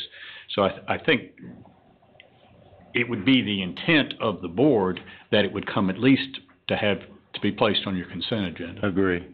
Because I think you're still remaining the approving body because you're the elected officials. But it would remove from the Board of Commissioners the obligation to conduct a public hearing just on the zoning amendments. You would still be required to hear, as you will hear later today, special use permits and other obligations separate and apart from the zoning the only map other amendments. comment that Lee and I would have is, if it was for some reason pulled off the consent agenda for discussion by commissioner, it would be then necessary for the board to schedule a public hearing, an advertised public hearing. And Lee and I had the question about whether or not who would have standing, who would make that decision if someone came to the clerk on appeal. Right. Standing's always a tough call. Yes. And I think we would have to look back at the standing requirements as they've been set out by the courts with regard to other zoning issues. We're in the middle of one of those standing issues with the hearing we'll proceed with tonight. Yes, sir. And typically, you have to show that you are suffering some injury that is unique from the general population. And so what that typically means is that you are an adjoining property owner, or that you have some way of establishing that your injury that you would suffer as a result of that rezoning is not the same as everyone else in the community. It's a very factual, singular consideration, and it's a pretty high standard to establish. you have a board already in place. The Board of Adjustment sometimes has to answer that question. We did with the Rough Love application. We had a entire night of a hearing to just to determine standing about whether or not the neighbors surrounding the Rough Love location, whether those neighbors had standing in the issue. Well, I understand those things where you've got the opposition, but what I'm saying, if this room's full at a planning and zoning, and everybody's for changing this zoning, and nobody's against it, then I agree. I don't even think it needs to come to the consent. I mean, if we give them authority to, Mr. Attorney, could there not be language put in there that if there was an appeal filed and there was a question as to standing, that it could be brought before this board for the decision on standing and then a public hearing be scheduled? That's right. So if they don't, in this period of time, it's a moot thing, and it's over with. Mr. Fry, I need some clarification on something. When we first talked about this Randolph County House bill, and now we're including ourselves in that, I think it was stated that even if we approve this and even if it passes, it gives us the authority to do this. It does not automatically put that in place. Is that correct? But it gives us authority if we choose to go that route to do that. Yes, the reason that this is on the agenda for consideration by the board is now that you are authorized to enact an ordinance that would set up this procedure. It doesn't require you to do that. And it leaves the discretion now with this board that this is a tool that you have if you elect to move forward. So it's kind of like a two-step process to put it in place. Yes, it's simply on today for direction to the staff as to whether you want us to prepare a proposed ordinance and to come back and present that to the board. I think that needs to be done, and we'll take a look at it then, see what the completed process is. But were you saying that an appeal has to be filed before it can be put on the consent agenda? Or before? If an appeal is filed, it will automatically, or not necessarily automatically, if there's a question as to standing, the question to standing would be brought to you all. If an appeal is filed, it would be brought forward as any other public hearings. Yeah, Mr. Guy has. Cook's got a good handle on this. Okay. There are other jurisdictions that do this. City of Greensboro, Guilford County, Cabarrus County, City of Kannapolis. And it doesn't speak to opposition in their ordinances that they've adopted. It speaks to the planning board vote. Usually if it's a unanimous vote by the planning board, whether there's opposition or not, it doesn't come to this body. If it's a simple majority win, a 4 to 1 or a 3 to 2, then a lot of the ordinances will go ahead and forward it to the Board of Commissioners since it's not a unanimous vote. That's what I thought, a unanimous vote's the way it needs to be structured, so but it passes planning and zoning unanimous and it don't come to us. If it don't, unless there's an appeal filed? Well, yeah, automatically. Under this language, appeal can be filed if it's passed by simple majority vote of the planning board. So within 15 days of the decision of the planning board, a person with standing would have to file with the clerk. Then it would come to you guys for appeal. And that will come before the commissioners and not Superior Court? It will come before this board here, yes, sir. Okay. So all it would take is an appeal by someone that was turned down for it to come to us? If they're proven to have standing, yes, sir. Well, not only someone who's turned down, because an applicant's always going to have standing. What we're really anticipating here in this whole discussion of standing is someone who has the legal right to challenge that application. And typically that's an adjoining property owner. Right. We saw that with Rough Love. We're seeing that now with the pending application before the Board of Adjustment with Hospice and the Wakeboard Park. Mm-hmm. And that was one of the original considerations that had to be made at the first hearing, was whether Hospice had standing to contest the consideration of the special use permit application by the Wakeboard Park. So you primarily is the applicant and noticed parties, would that be, was that pretty much in line? That would, yes. Those are the ones that are most obviously going to be considered. Now, it may be that because of the circumstances, again, this is very fact specific, that it may be because of the nature of the neighborhood, that there's someone who isn't an adjoining property owner, who may just be beyond that, who claims, well, I also am going to suffer an injury, and that is unique to me living in this neighborhood, and that would justify me having a claim for standing. That ultimately is going to be a question both for the planning department and for this board, as it is in any cases that we have up. It's relatively rare for it to happen, but it comes up in those cases where someone is objecting to the change. And that also is going to be less likely to occur because when it occurs, it typically occurs in a special use permit application, and that's not what we're talking about here. We're talking about a zoning map amendment. So I think the likelihood of that happening is reduced. So if it's unanimous, somebody can still file an appeal within 15 days. Yes, sir. And they still got to come to us if you got a neighbor that says, well, I didn't know this was going on, And all that would be put into the ordinance that's adopted as a rules of procedure. Will the unanimous ones also be just placed on consent? They would automatically go on consent unless they was appealed. That's right. You know, the statute doesn't talk about unanimous. It only talks about majority. Right. Oh, okay. Yeah.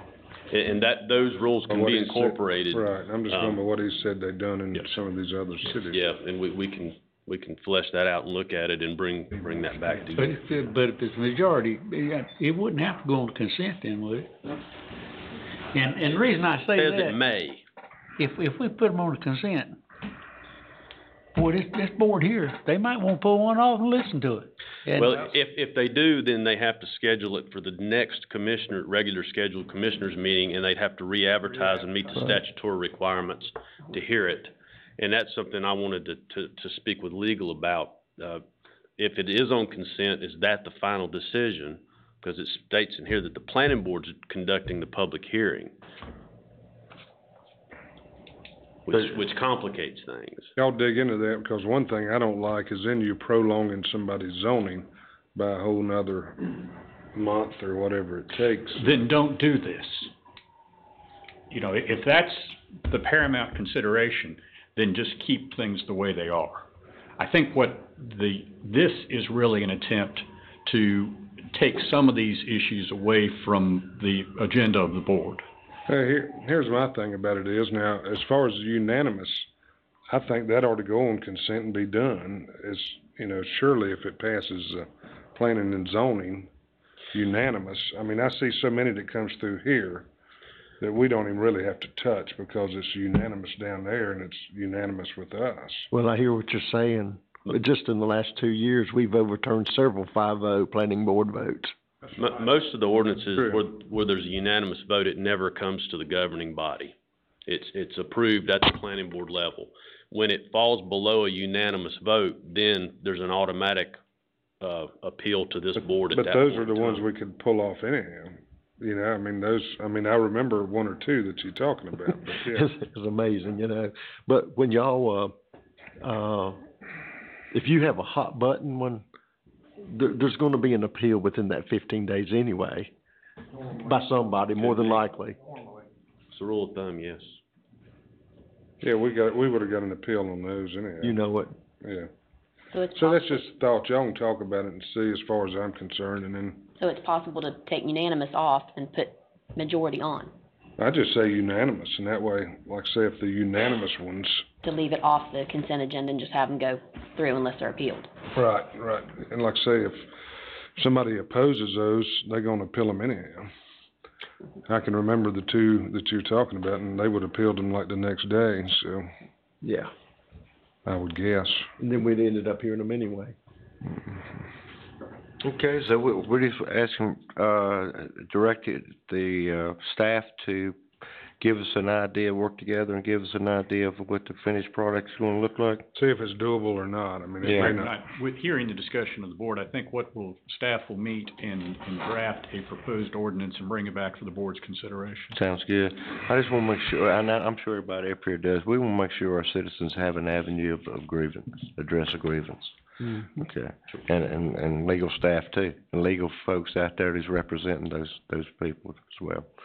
Thank you, Guy. Thank you. Okay.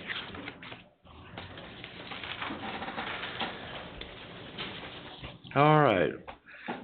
We got public hearings, request for special use permit, Class A by Boar Owl LLC in Arcadia Township. I declare the public hearing open, and if Guy will read the application. And I'll ask Ms. Harris to swear in all those who wish to speak.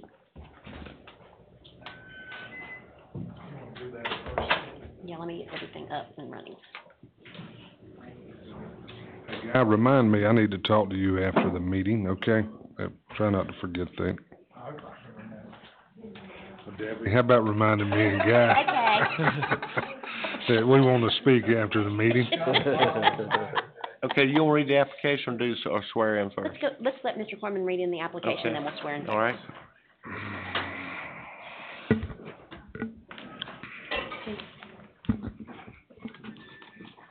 All right, for the record, you have a request by Boar Owl LLC for a special use permit, Class A, to request the, special use permit for the extraction of earth products located in an RS low-intensity residential district.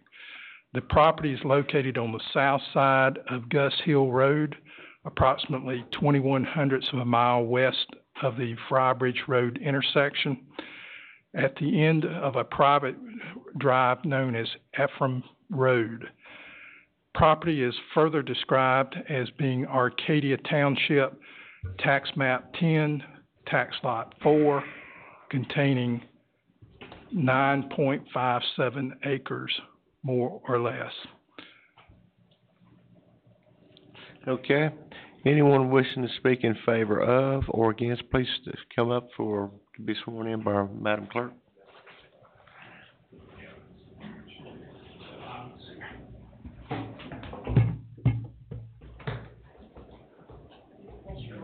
Bible and raise your right.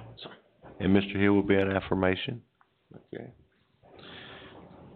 You swear that the testimony you shall give to the board shall be the truth, the whole truth, and nothing but the truth, so help you God. I do.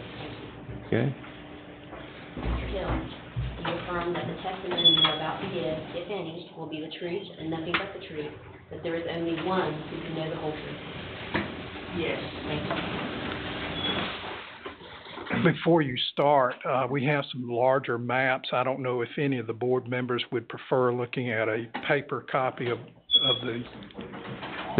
That's on Gus Hill between Muddy Creek and Frybridge Road. Yeah. Yes. Okay. But these maps are just, that we've attached them into the file, they should be the full size, so if you zoom in, I need to read something, you should. If there's something that you can't Okay. see on your map, we can get you a bigger copy. Oh, yeah. Okay, Mr. Sink, if you wanna come up and explain the request.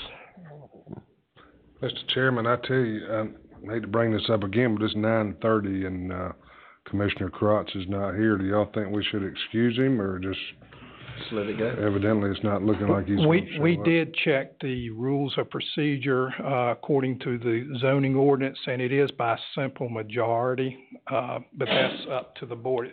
I was worried about a 4/5, getting into questions of that nature, but, this particular special use permit, since you're the governing body, it is just by simple majority. Yes, sir. Okay. At the same time, if he is not excused, the clerk will be required to count his vote in the affirmative. So whatever motion is made, either to accept or to deny,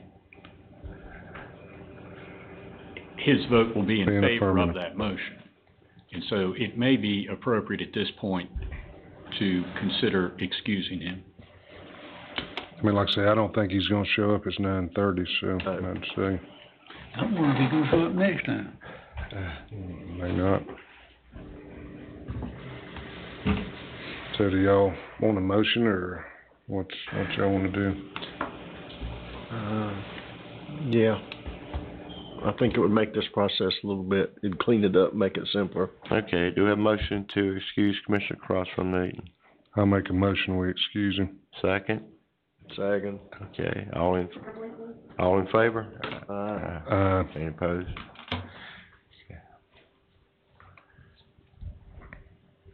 Okay, sorry about that. Sorry about that, Irv. No problem, thank you. If it pleases the board, my name's Irvin Sink, I'm an attorney here in Lexington, and I represent Boral LLC, who is under contract to buy the, subject property, which is a little over 9 acre, 9.5 acre tract. Boral also owns the adjoining tract you see as 4A, where they have an LCID, site that was approved as a special use. We commonly refer to that as the stump dump, but, It's an LCID is the proper name. It's Land Clearing Inert Debris Permit. Inert debris part. I have with me the, principal of Boral LLC, Rob Howerton, here to answer any questions, but we would like to offer our, application, particularly the attachment to the application, where we set out in great detail, how, the, specifics on how each of the general standards, that are met, and with the exhibits, that you have.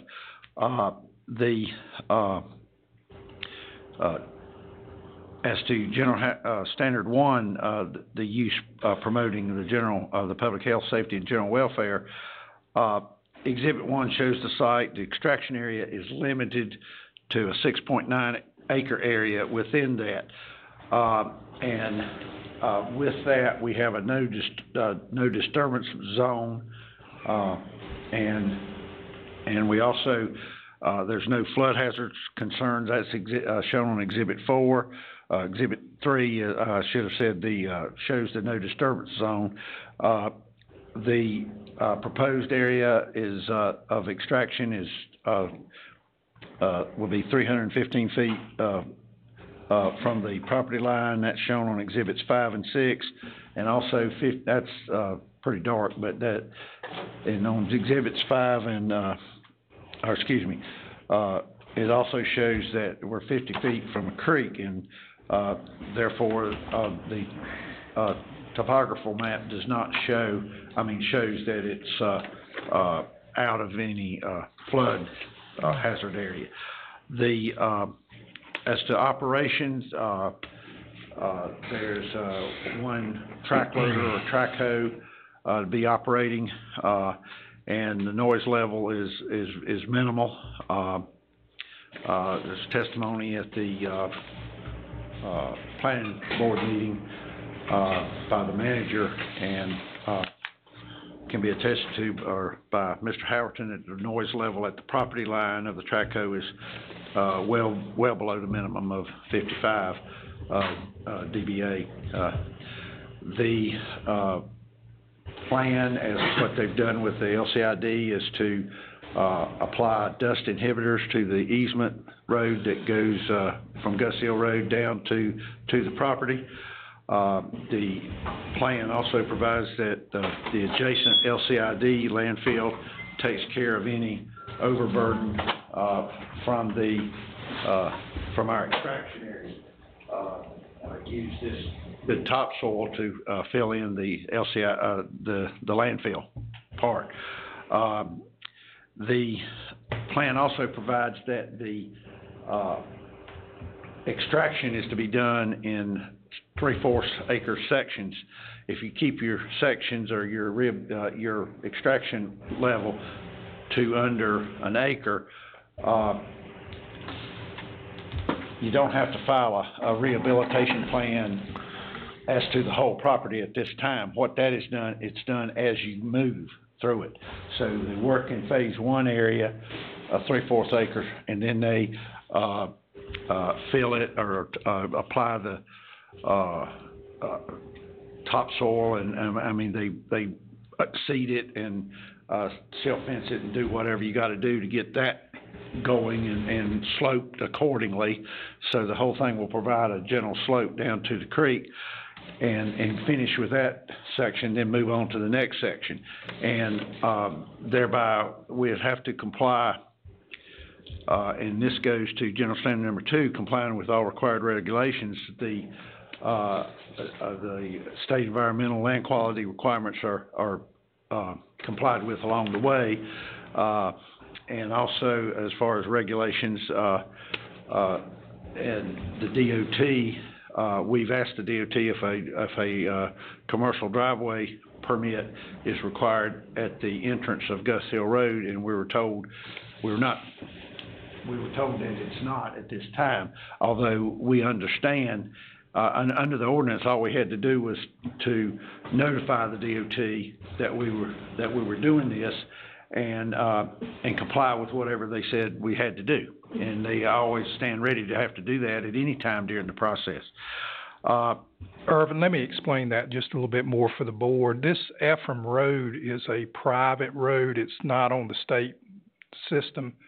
So their entrance into their property, the way they get access out to Gus Hill Road, which is state maintained, they use this existing private road. And that's the reason why DOT did not feel at the present time that they needed a commercial driveway permit, because their actual entrance is not onto the state maintained road, but on this existing private road. And the road itself is gravelled and with proper stone and regularly applied water or dust inhibitors to so that the traffic would not be an annoyance to the few folks that have homes down through there. As to General Standard 2 about complying with the regulations, I submit that extraction is permitted upon complying with the special use requirements in all zoning districts, so it complies with the regulations. I would like to present Mr. Tim Reagan to speak to the General Standard number 3 about maintaining the value of contiguous property. I believe he has a report. Does this private road end down there at this Yes, property? it ends and does not, there's no further. Okay. I would like to tender Mr. Reagan as an expert witness in terms of real estate appraisals. He's been before the board many times. Do I need to submit qualifications on for Mr. Reagan, or is he accepted as being qualified to testify as to valuation? Okay. I'd say he's good. Okay, thank you. Mr. Reagan, will you just testify concerning your report? We'll do that. My name's Tim Reagan. I am principal and owner of Reagan Real Estate Services here in Lexington. Been a licensed broker for 33 years and a North Carolina certified general appraiser for 28 years. Been before the board many times, and so with all due respect, Mr. Chairman and board, I'd like to present a brief summary of the impact analysis that I did concerning this property. You've heard the description of what it is, and so I'm not going to go back over that, but I will mention what I think to be the key points from my perspective, and that is that first of all, it is accessed by and Ephraim Road is a 30-foot private gravel road, and it dead ends just before you get into that property right there. And it is bounded by the north by the LCID. The topography of the subject site from west to east down to that creek, it slopes approximately 60 feet is the change in elevation. And then as you get to the creek, it comes back up on the eastern side about another 20 feet there in elevation. That topography and access alone renders this property useless for any other type of like residential development and that type thing. Of course, the 30-foot right-of-way leading into it does not meet the subdivision ordinance minimum 45-foot right-of-way to come in and develop it, even if it were, had better topography. There is a rule that you can have 4 private dwellings on a private right-of-way, but there are already 2 on this road, so that would only leave 2. And again, the topography is just not suitable for any type of residential development. So in my opinion, the highest and best use for this property is for some type of non-residential use. It could be agriculture, it could be what the proposed use would be, but certainly not residential. And so I wanted to bring up those points, and also the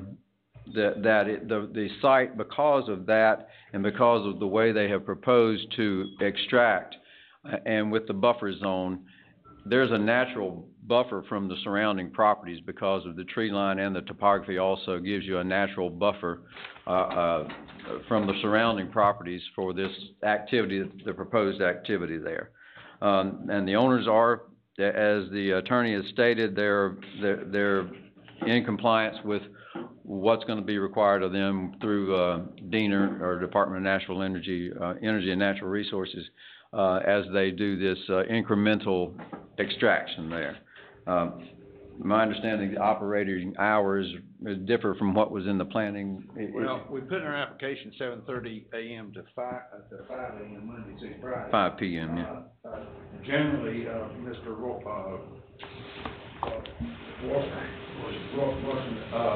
The manager said at the planning meeting, it was generally, they crank up about 8 o'clock, but our application sets forth the hours.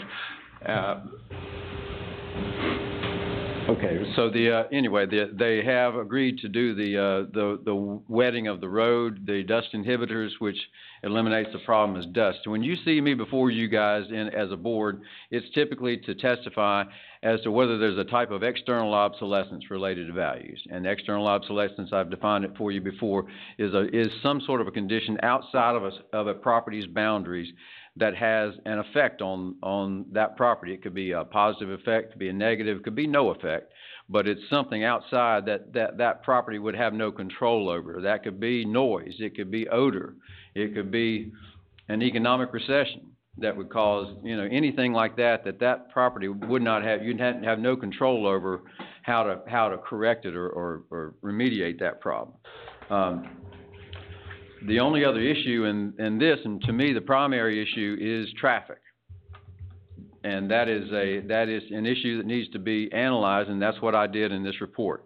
Because there has been expressed some concern about additional traffic and that type of thing, and the impact that it may or may not have on surrounding property values. So what I did was a study of, and you'll see that in the subsequent pages on there. I did 3 groups of land sales, and some were in high traffic areas and some were on secondary or lower traffic areas, compared their values. The groups that you have in this report are, the first group is like 4 sales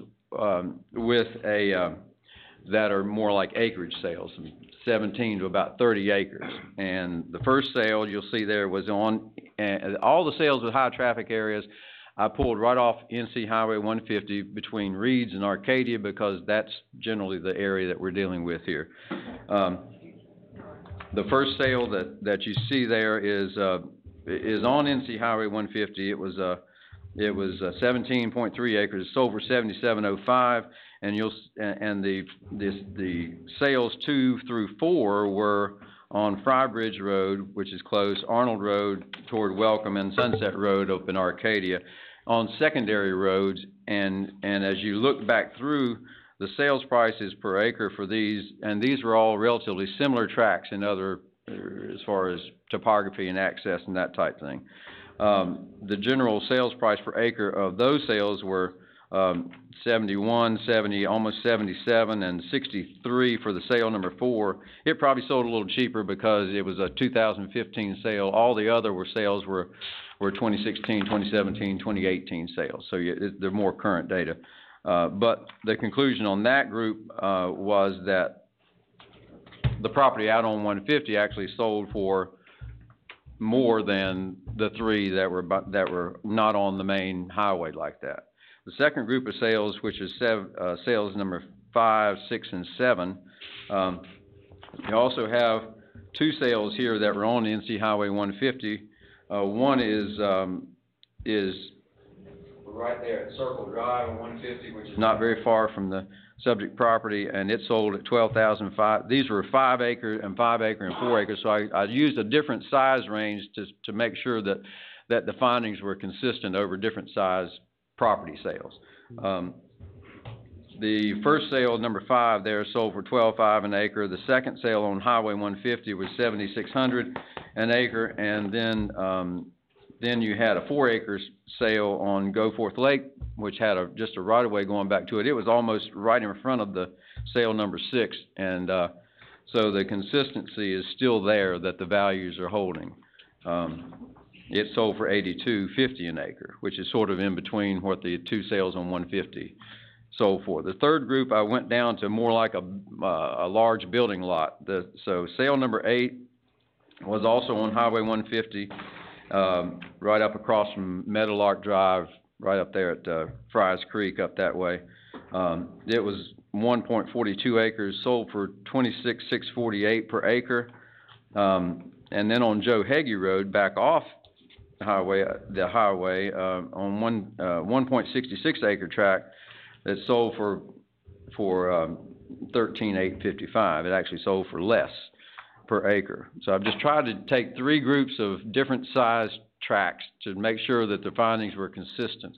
And in every case, the properties on the highway sold for at least as much, if not even more, than the ones that were off on the secondary roads with lower traffic. I did also want to mention there are 2. Where's your phone?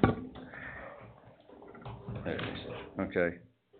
There are 2 properties in the subject neighborhood that adjoin this area that are currently listed for sale. This piece right here is a 3 acre site, and it's currently listed, and that's in your report too, for $30,000 or $10,000 an acre. For the sites, the sales that I showed you in that size range, the 4 to 5 acre group, that price per acre is consistent with what those actually sold for, and it has not sold at this point in time. This tract, which is 36 acres, which adjoins the subject property, is also currently listed for sale, and that is listed in your packet that I gave you as well. It's listed at $385,500, which is almost $11,000 an acre, $10,700 an acre. I've looked over this property. Some of you know, or most of you know, that I'm also a developer and develop quite a bit of property around. I've actually looked at this property myself for development, and I would not hesitate to develop it just because of its proximity to the subject property. The price per acre is $10,700. That is also consistent with those earlier sales that I gave you that showed the actual what properties have been selling for in this size range. So with that, I have no choice but to review the market evidence and the paired sales that I've given you and conclude that the proposed use will at least enhance or maintain the value of the surrounding properties. And I'm available for any questions that you might have. Okay. Thank you, Mr. Ray. Thank you.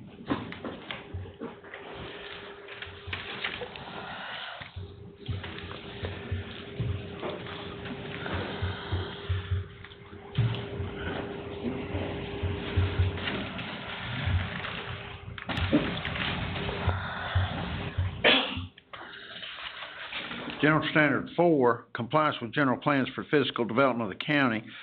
There's commercial need for compactable topsoil. And this use of this as an extraction site also supplies a need for of the LCID, a landfill right adjoining it, to utilize some of the extracted soil on that, so they wouldn't even have to take it out anywhere except just take it next door. But with the surge in building that is going on and development that is going on due to the economy, I think there is a need for this good compactable topsoil to be extracted and be available. Again, showing in compliance with the general plans for physical development, Mr. Corman can speak to that, but this special use is, permitted in all zoning districts. We have and submit with our application and the exhibits that are part of your packet, information that indicates compliance with all the specific requirements for special use. There'll be no illumination, sound levels are well within the boundaries, there's no vibration, there's no blasting or no projectiles coming from the property, just with one, proposed one track hoe or track loader to do. The Davidson County Soil and Water Conservation has submitted a letter, Andy Miller, as far as proposal for the rehabilitation plan. Again, we've talked about the road improvements that they're maintaining. There's no requirement for fencing because there's no structure within 300 feet, and that's shown on our exhibits. As far as dealing with spoil piles and other byproducts, I spoke to that is handled by the LCID landfill area owned by the same people right next door. Yes, so they'll always have that opportunity. Again, we've talked about the coordination of the operations plan, and rehabilitation plan, doing it as we go in the 3/4 acre section, and leaves and it showed the discussion of the limits. performance bond at your pleasure. I think Mr. Corman's got some information on that. I'll now present Mr. Howerton, who is the manager of Boreal, to speak to anything that you'd like to speak to in terms of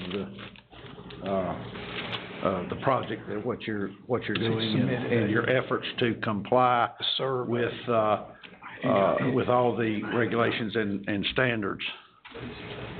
So ultimately, our goal is going to be, if you saw, we've got a good slope on it right now, would be to take soil in three-quarter acre sections.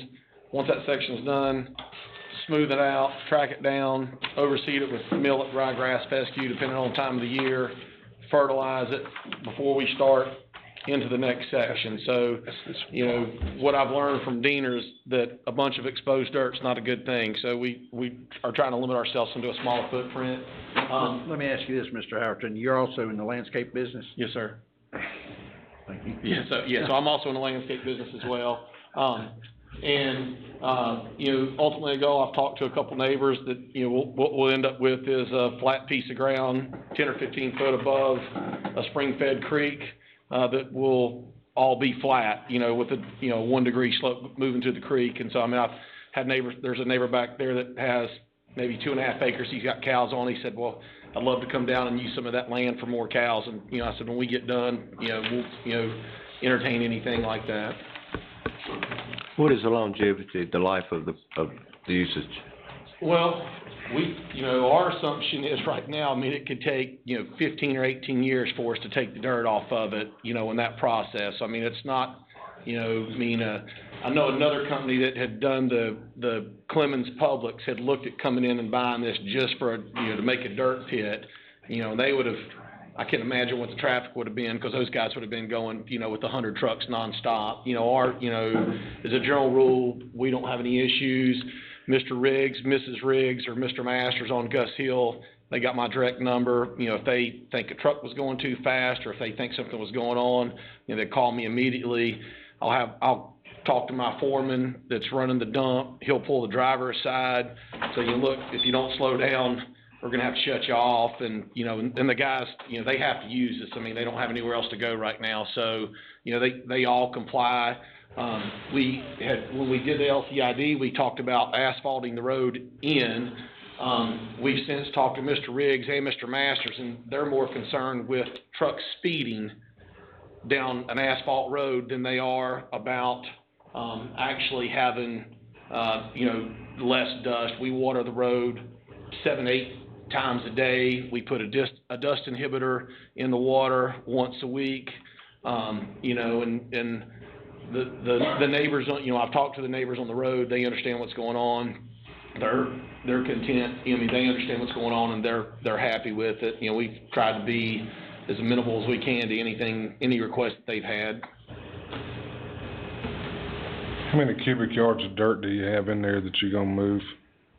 Gosh, I don't know. I mean, it could, you know, I mean, just us doing the best estimate we can, maybe 2 million cubic yards. 2 million cubic yards. Yeah, that's, you know, if we go up, but I mean, again, I'm thinking that's over, you know, that's over multiple years. I mean, that's not something that, you know, I try to explain to people, you know, we're sort of a small operation. You know, I mean, we've had some people come and say, you know, hey, look, we've got, you know, 6,000 loads to bring in, and I just say, you know, while we'd love to make that money, we just aren't, you know, we're not capable of you know, with the equipment that we have, we're not capable of handling that type of loads. I mean, you know, we've tried to, you know, say, you know, at the same time, I mean, it's not gonna, you know, the neighbors will not be happy with us if there's, you know, 700 trucks up and down the road every day. You know, I mean, you know, our average load count for stuff going in and out, you know, 20, 25 loads in a day. And, you know, the truck drivers we've got, you know, we've posted signs up and down the road for, you know, 10 miles an hour, pets and children at play. And,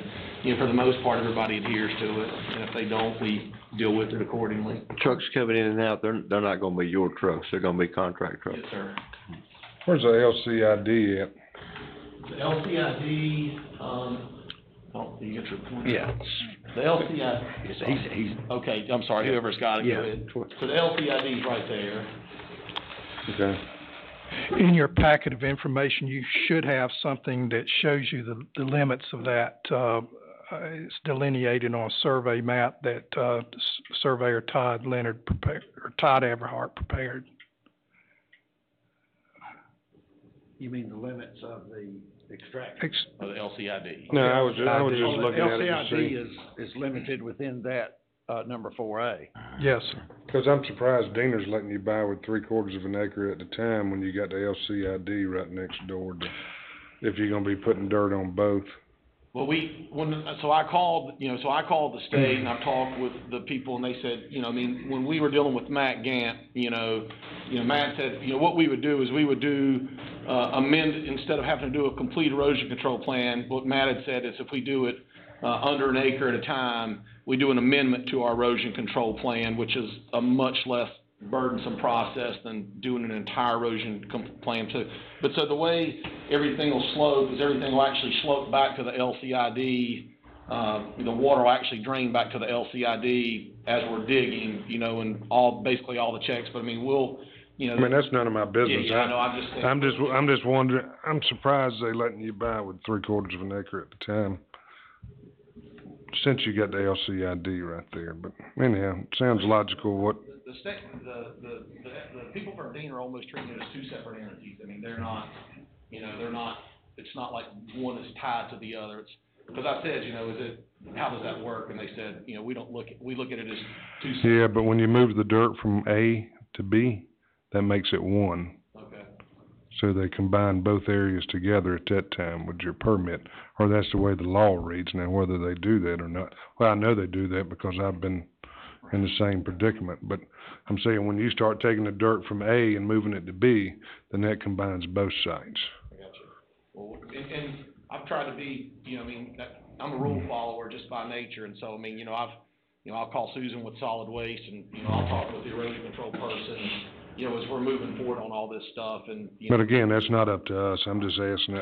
I'm surprised they did, but I've talked to Susan as well, and seems very satisfied with the plans that they've submitted to their office. Where do you get your dirt at now for your LCID? We're just moving it over, and then as people come in with the dirt, we have them we put the dirt, over on one side, and we dump the brush on the other, and then we push the dirt. Fill it with that dirt that you got coming in? Yes, sir. Can you explain your operations plan again, and then also how you're going to do it in phases? Because we need to talk a little bit about the performance guarantee. You've talked a little bit about a performance guarantee for our own landfill, but the application, the ordinance requires a performance guarantee. And he has talked with a contractor, grading contractor. He's given an estimate of about $9,300, but I'm assuming that's just for one sale or one phase of it. Well, yeah, so when we talked to him, he said $9,300 would be for, say, like a 3-phase. Now, like, you know, our plan is to do phase 1, put, you know, a 15-foot gravel road going through phase 1 so the trucks can access phase 2. And, you know, as we do that, like, so if we got all the way down to, say, phase 6, once we got to phase 6, there'd be a 15-foot gravel road basically going through the middle of the property.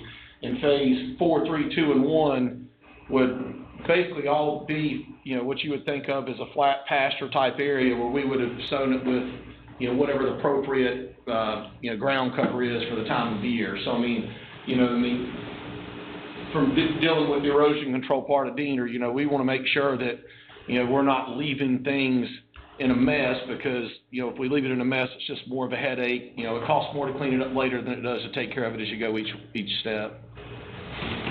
So you're saying about the bond, how much is the bond worth per? Yeah, we need to talk about what we want as part of the amount for the bond. And you say your grader gave you a price of how much for how much? $9,300 for about an acre's worth is what, I mean, well, he had said about 3.5 acres was when he gave us the quote. To do what? Well, and it's that sort of thing. I mean, it would, you know, if you know, I reckon what the county's concerned of is, you know, just say we throw our hands up, pack equipment up and leave and the piece of property's in complete, you know, disarray. You know, what would it take somebody to come in with the dozer, smooth everything out, overseed it, you know, get the grades like it's supposed to be, and, you know, so the property's not just, you know, discombobulated, you know, with the, you know, if we just end up walking away. And perhaps if we come up with a number in that regard, maybe could be some mechanism for, as areas are rehabilitated and resown and fixed, perhaps some of it could be released if necessary, if that became a problem. I don't know. Yeah, I don't know. We can't imagine. Yeah. Just to clarify, I'm looking at Exhibit C, and it's a quote from Southeastern Hauling LLC, Dusty Lindsay, and the quote is for per acre. It's a per acre price, and that was $9,300 per acre.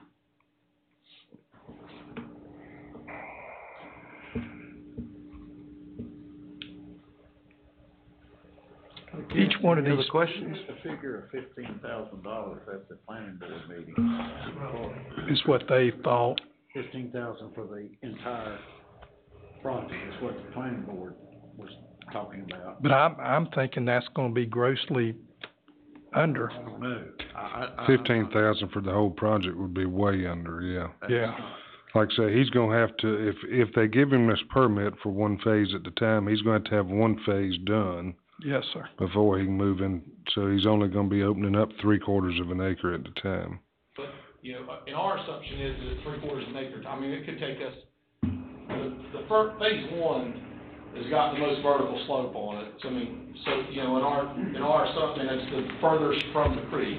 So, you know, I mean, we're under the assumption that, I mean, phase 1 could be 2 years before we're ready to slide over to the next section. 2 million yards of dirt's a lot of dirt. Right. Take a long time to get it out of there unless you make a contract with one of the highway contractors. We do the digging with, so I mean, it's not like, you know, we're just running out massive quantity. But I would guess the bond's not that expensive for what he's gotta do, 2 or 3%, I guess, so. The bond's a minimal thing, but probably for us, we'd need like $50,000 per a bond for, and that should be plenty for us if we come in there at a mess, but 3% of 50,000 is $200 a year you gotta pay for a bond, you know? Would be my guess would be the cost of it, $200 to $300. Is that per phase, or? is Per that- phase, yeah, but we only gonna be asking for it for that phase at the time, because he's not gonna be able to open up anymore. That would be my opinion. That sounds reasonable. He's not gonna be opening up more than one phase at the time, or he's gonna be against Diener's, now, if you decide to go a different route and open all of it up, then we'd need a different type bond. That was gonna be my question to the board, was what your preference would be, whether you wanted it for the entire 9 acres, or whether you felt comfortable just doing it one phase at a time. Well, if his permit only goes 3/4 of an acre at a time, then we need to make sure with Diener that's the way it stays, or if it changes, that Then we we'll have got to ask for more. that we got an avenue, yeah. But like he said, it's hard to say what the bond would be worth if you try all 9 acres at the time, because if somebody went in there and made a pure mess, it could cost, $300,000 or $400,000 or $500,000 to fix it if mud got in the creek, and, I'm using worst case scenario of what kind of mess somebody could make. Come in there, there may be rock somewhere in there. I don't know if y'all have had it bored or not, but. Would it be designated active and inactive phases? So the bond be relevant to an active phase? And then once another is activated, the bond has to be. Yeah. And so you don't need the bond on phase 1 once you've completed it. Right. You could roll that over to phase 2. Just make sure I understand. So, man, You can whatever renew the bond for each phase as you. Mm-hmm. Other parcels are deemed inactive. And you got the requirements of the special use Mm-hmm. to ensure compliance. That's right. Okay, any other questions for these And you gentlemen? need to get with the bond guy, or somebody would. Yes, with Mr. Fry's help. Right, get with the bond guy and make sure, because like I say, this could be something, if it contaminated the creek down and you gotta go down in the creek and clean it up. Exactly. He would need to confer with our insurance company and see what kind of exposure they think we might have. Maybe none, so. I appreciate your Yeah. expertise on that. Okay, thank you, Urban. I don't, Is there anyone else in the audience that wishes to speak for or against this? But, I would like to have Uh, a couple minutes to summarize that. okay, go right ahead, go ahead. Or I thought you was through, I'm sorry. I got one other question right quick, Mr. Chairman. Now, is this a creek or a spring? What is this right here? There's a spring that's up right at the, sort of the corner of Masters and Riggs property where it comes together back there. And so like in the summertime, there's no water flow in it at all. It's just when it cools down a little bit, there's just a tiny little trickle. So it's not like a water, It's not a creek or perennial anything? stream. Okay, Ms. Sink, do you want to address that now, or do you want to let Mr. Hill speak and then? let's wait. Okay, I'll let Mr. Hill speak, and then you may want to address something he says. Okay. Barney W. Hill?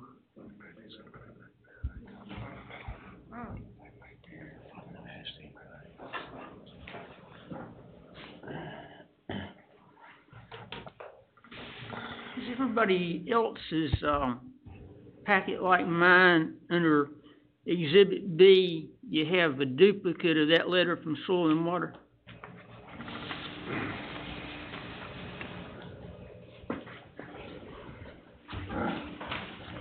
Can't get mine open up now, I'm trying to remember.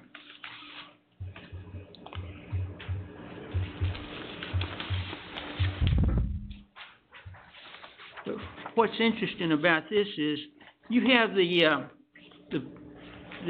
extraction of earth products pages from the ordinance in the packet. And under standard D, you don't have to have that letter in there at all. It doesn't have to be submitted to this, board, it just has to be referred to the, Soil and Water Conservation District for review and recommendation. And, you do have those pages, don't you? Yes. While you have that out, before this comes up again, I think this is one of the oldest special uses you have and one of the most thorough. And I'm surprised that it's in the state that it's in. Just a couple suggestions here.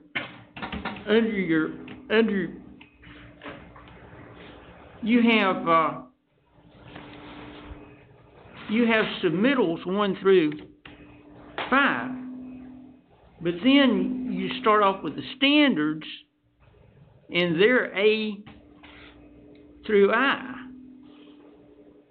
and it makes it look like there's something to do with the submittal 5. It would make much more sense to have it numbered submittals 1 through 5 and standards 1 through 9. And under standard B, what is that 3 and 4? Those are decibel. I know they're decibels, but look in front of the decibels. What is the 3 and the 4? What does that go to? I don't see a 1 and a 2.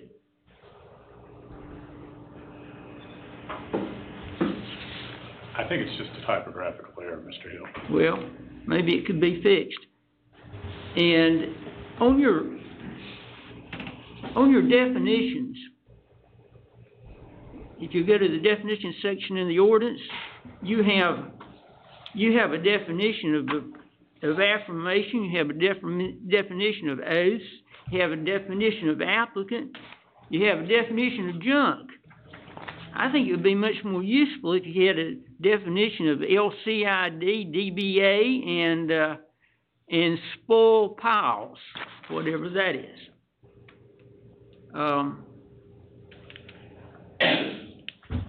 So, site plan, an operations plan, and a rehabilitation plan. A total of 21 bullet points, 9 specific standards, 4 unusually specific general standards. If the kitchen sink isn't in there somewhere, it must be on vacation. The overkill is embarrassing. Remember that what is being dug up is good, clean dirt, not toxic waste. Then endorse the recommendation of the staff, which I think will be coming shortly. That's in favor of it. Okay, thank you, Mr. Hill. Is there anyone else who wishes to speak in favor of or in opposition?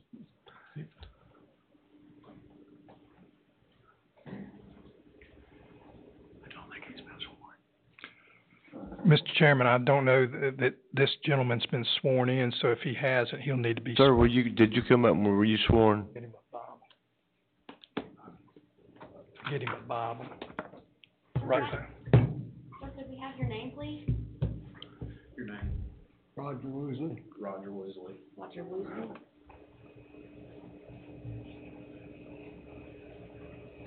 Mr. Woosley, will you put your left hand on the Bible and raise your right?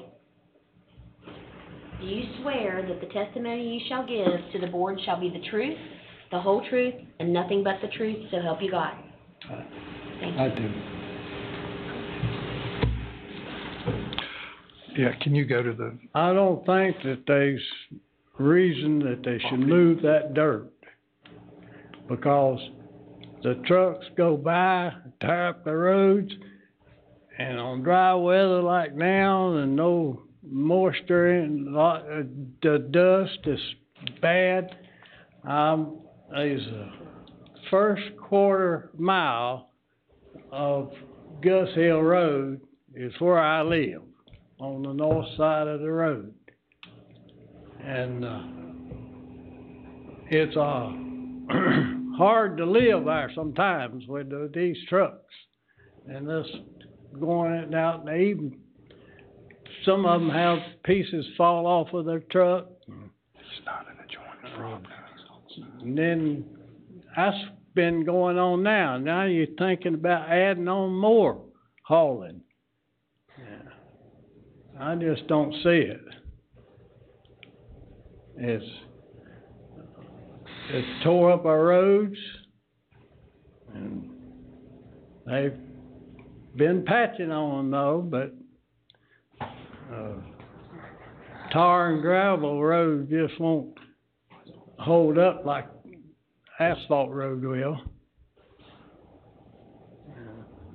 If every one of you all, or all of you lived in that quarter mile, you'd turn this down, I can tell you that.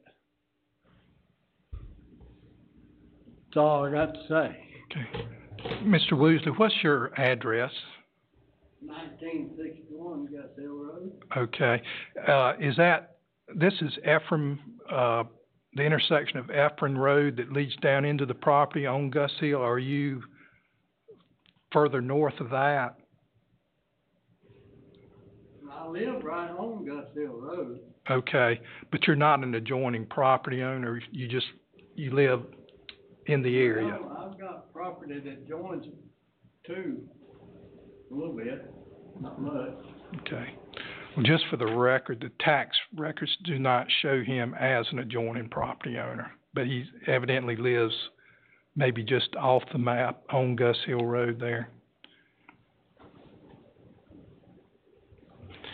Okay. So is that a tar and gravel road that he lives on, I guess? It's an Hill Road, tar and gravel? No, it's paved road. It's asphalt. Yeah. Tar and gravel, is that paved? Well, I mean, either one of them can be. Yeah. Paved. It's hard surface road. Okay. All right, is anyone else? Okay, Mr. Singh? Try to be brief. Appreciate the opportunity. I submit that, we have, submitted very detailed information in an effort to comply with all the specifics of the ordinance and the special use, which obviously is there for a reason. But that being said, this is a perfect example of allowing a use on land that can be used for its highest and best use, yet not harm adjoining properties and also fit in the comprehensive plan. It works hand in hand with the Boreal adjoining LCID, which is not the main purpose. As far as condition of Gus Hill Road, that's DOT responsibility. Prohibiting this special use will not necessarily prevent other commercial vehicles from other people driving on Gus Hill Road. If Gus Hill Road gets to a point that it can't handle the traffic or whatever, that's for DOT to deal with and resolve. Being a special use, the compliance with standards will be monitored, and if there's violations, remedies can be enforced, and then use not permitted. Again, we submitted detailed plans that show compliance and will comply with any Division of Water Quality or DOT requirements. And thank you for your consideration. All right, thank you, Mr. Sink. All right. Mr. Corman, what is staff recommendation on this? Well, staff has been working with the applicant and we are familiar with his operations with the LCID, and we have found him always to be responsive to any concerns that have occurred out at the LCID. We would anticipate that we would get that same courtesy from the applicant, that he would address any issues that would come up, during the course of the operation. We have reviewed the operations plan and the site plan that he's submitted, and have felt like that it is in compliance with the ordinance. The county attorney did point out that we should have, as part of the file, a written description. We have it on paper that was done by his professional engineer, showing the boundaries of the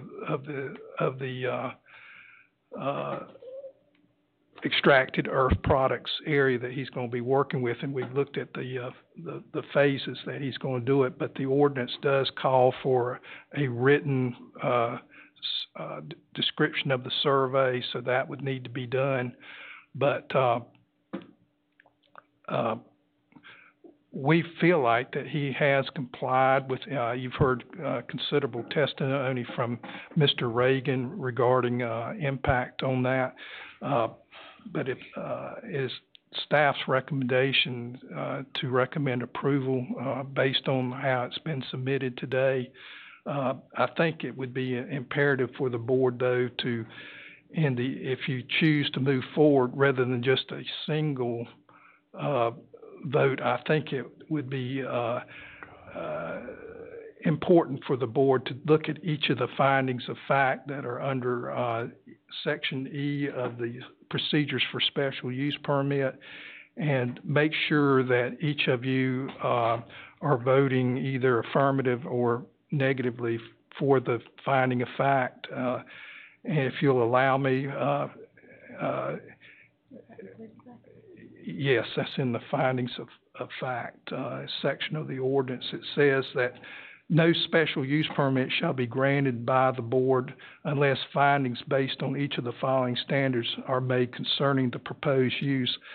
The use will promote the public health, safety, and general welfare if located where proposed and developed and operated according to the plan submitted. And I think if he follows the operation plan and follows the rehabilitation plan that he has submitted, I think that he can do it in a very responsible way. And as we discussed, he won't be able to go beyond, other than the first phase, until he's satisfied the Department of Environmental Quality, land quality section. So I think with the information that he submitted, that he meets that general standard number one. Now, if the board would like to take a vote on that. Can I ask a question? Yes.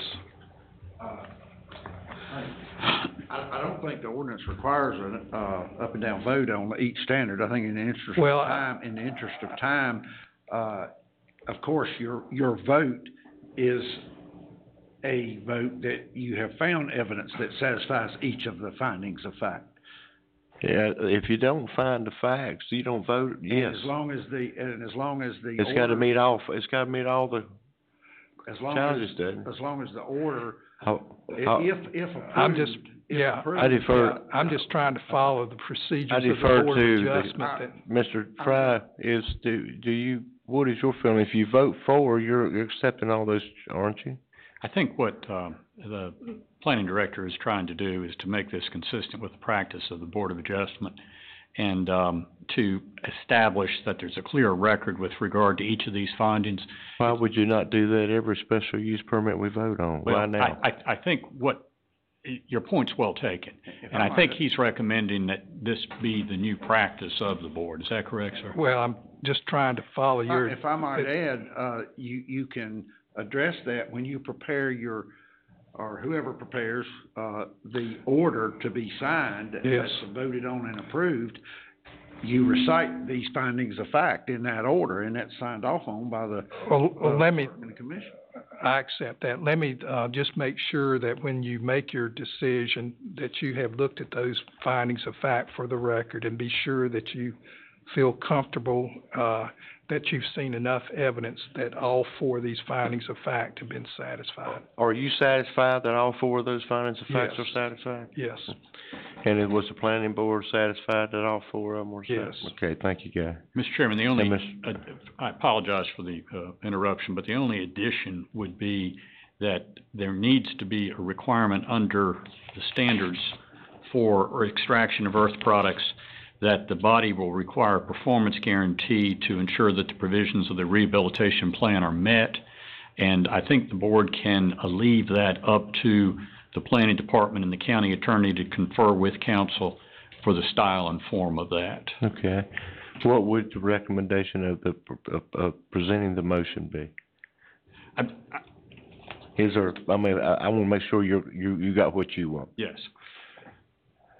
when you take your vote on this as to whether there is a motion or second to approve or to deny the request, I just want to hear from the board in open session that this approval is based upon the submission of a performance guarantee by the applicant. That after we are finished with the approval by the board today, that there'll be further discussion between the applicant and the planning department with the form and style of this performance guarantee, because that has not been tendered at this point. They've indicated a willingness to do that in the application they've submitted, but we haven't talked specifically. Mr. Sink, would you be, receptive to the motion reading as such? Okay, Mr. Harris, are you? Okay. Okay, all right, is there any other discussion by the board? If not, I declare the public hearing closed. Can I have a motion and second to either approve or deny this request condition for special use permit Class A based upon the recommendation of our county attorney and accepted by Attorney Irvin Sink and his client? Is that correct? Feel good? Okay, I mean, sound right? All right, do I have a motion as such? So moved, Mr. Chairman. We have a motion, do I have a second? I'll second. Okay, I'll cast your vote.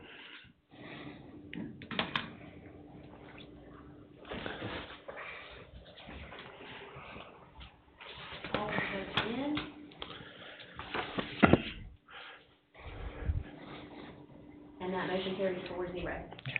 Mr. Sink, I would caution that your client, that one of the biggest problems we get is from the concerns that's expressed by Mr. Woosley back there. And it's not so much the people who own the property as it is the incoming, outgoing trucks. We've had a company down south of the county here that's created a nightmare for a lot of people. Plus the fact there's been, I think there was just recently one the other day, another tanker truck wreck.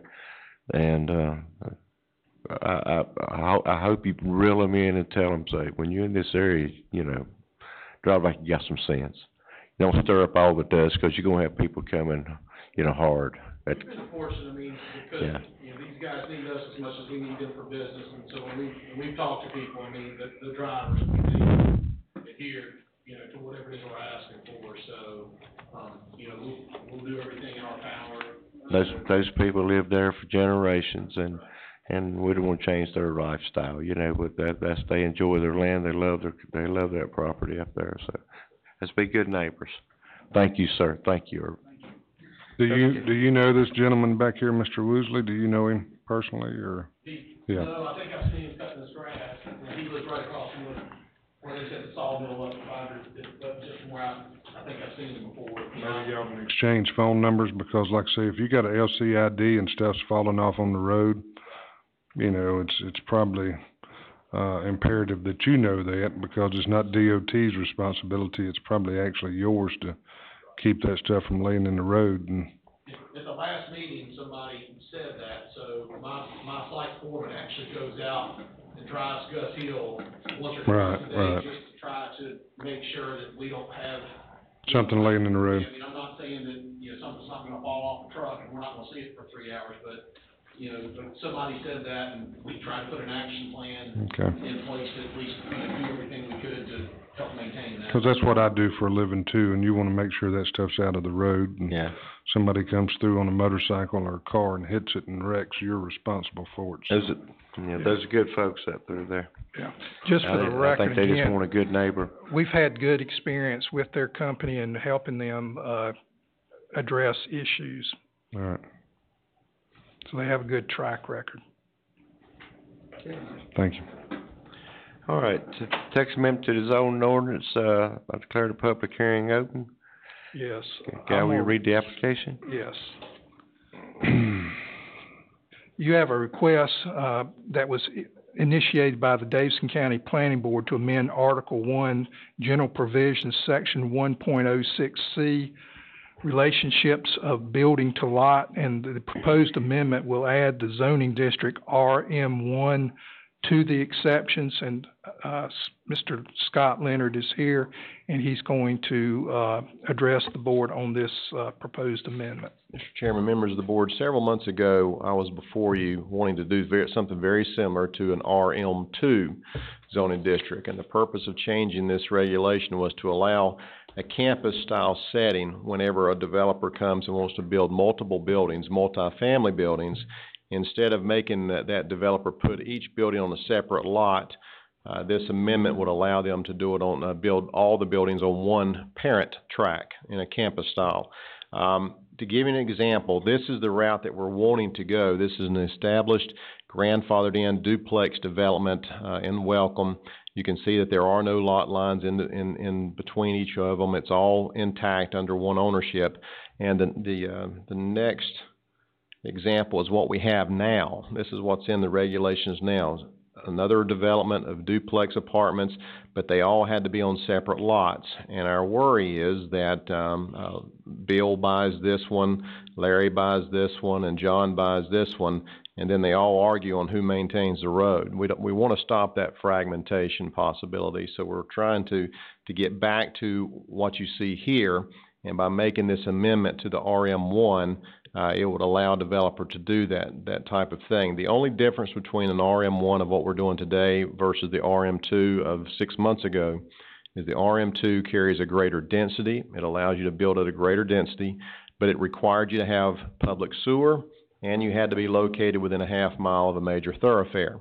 The RM1 is a more rural setting. It keeps the same density levels of your typical single-family density level, and it does not require you to have public sewer. So this allows people who don't have the ability to develop the land with the public sewer to do a similar development just like that in the same type of a campus-style setting that you see.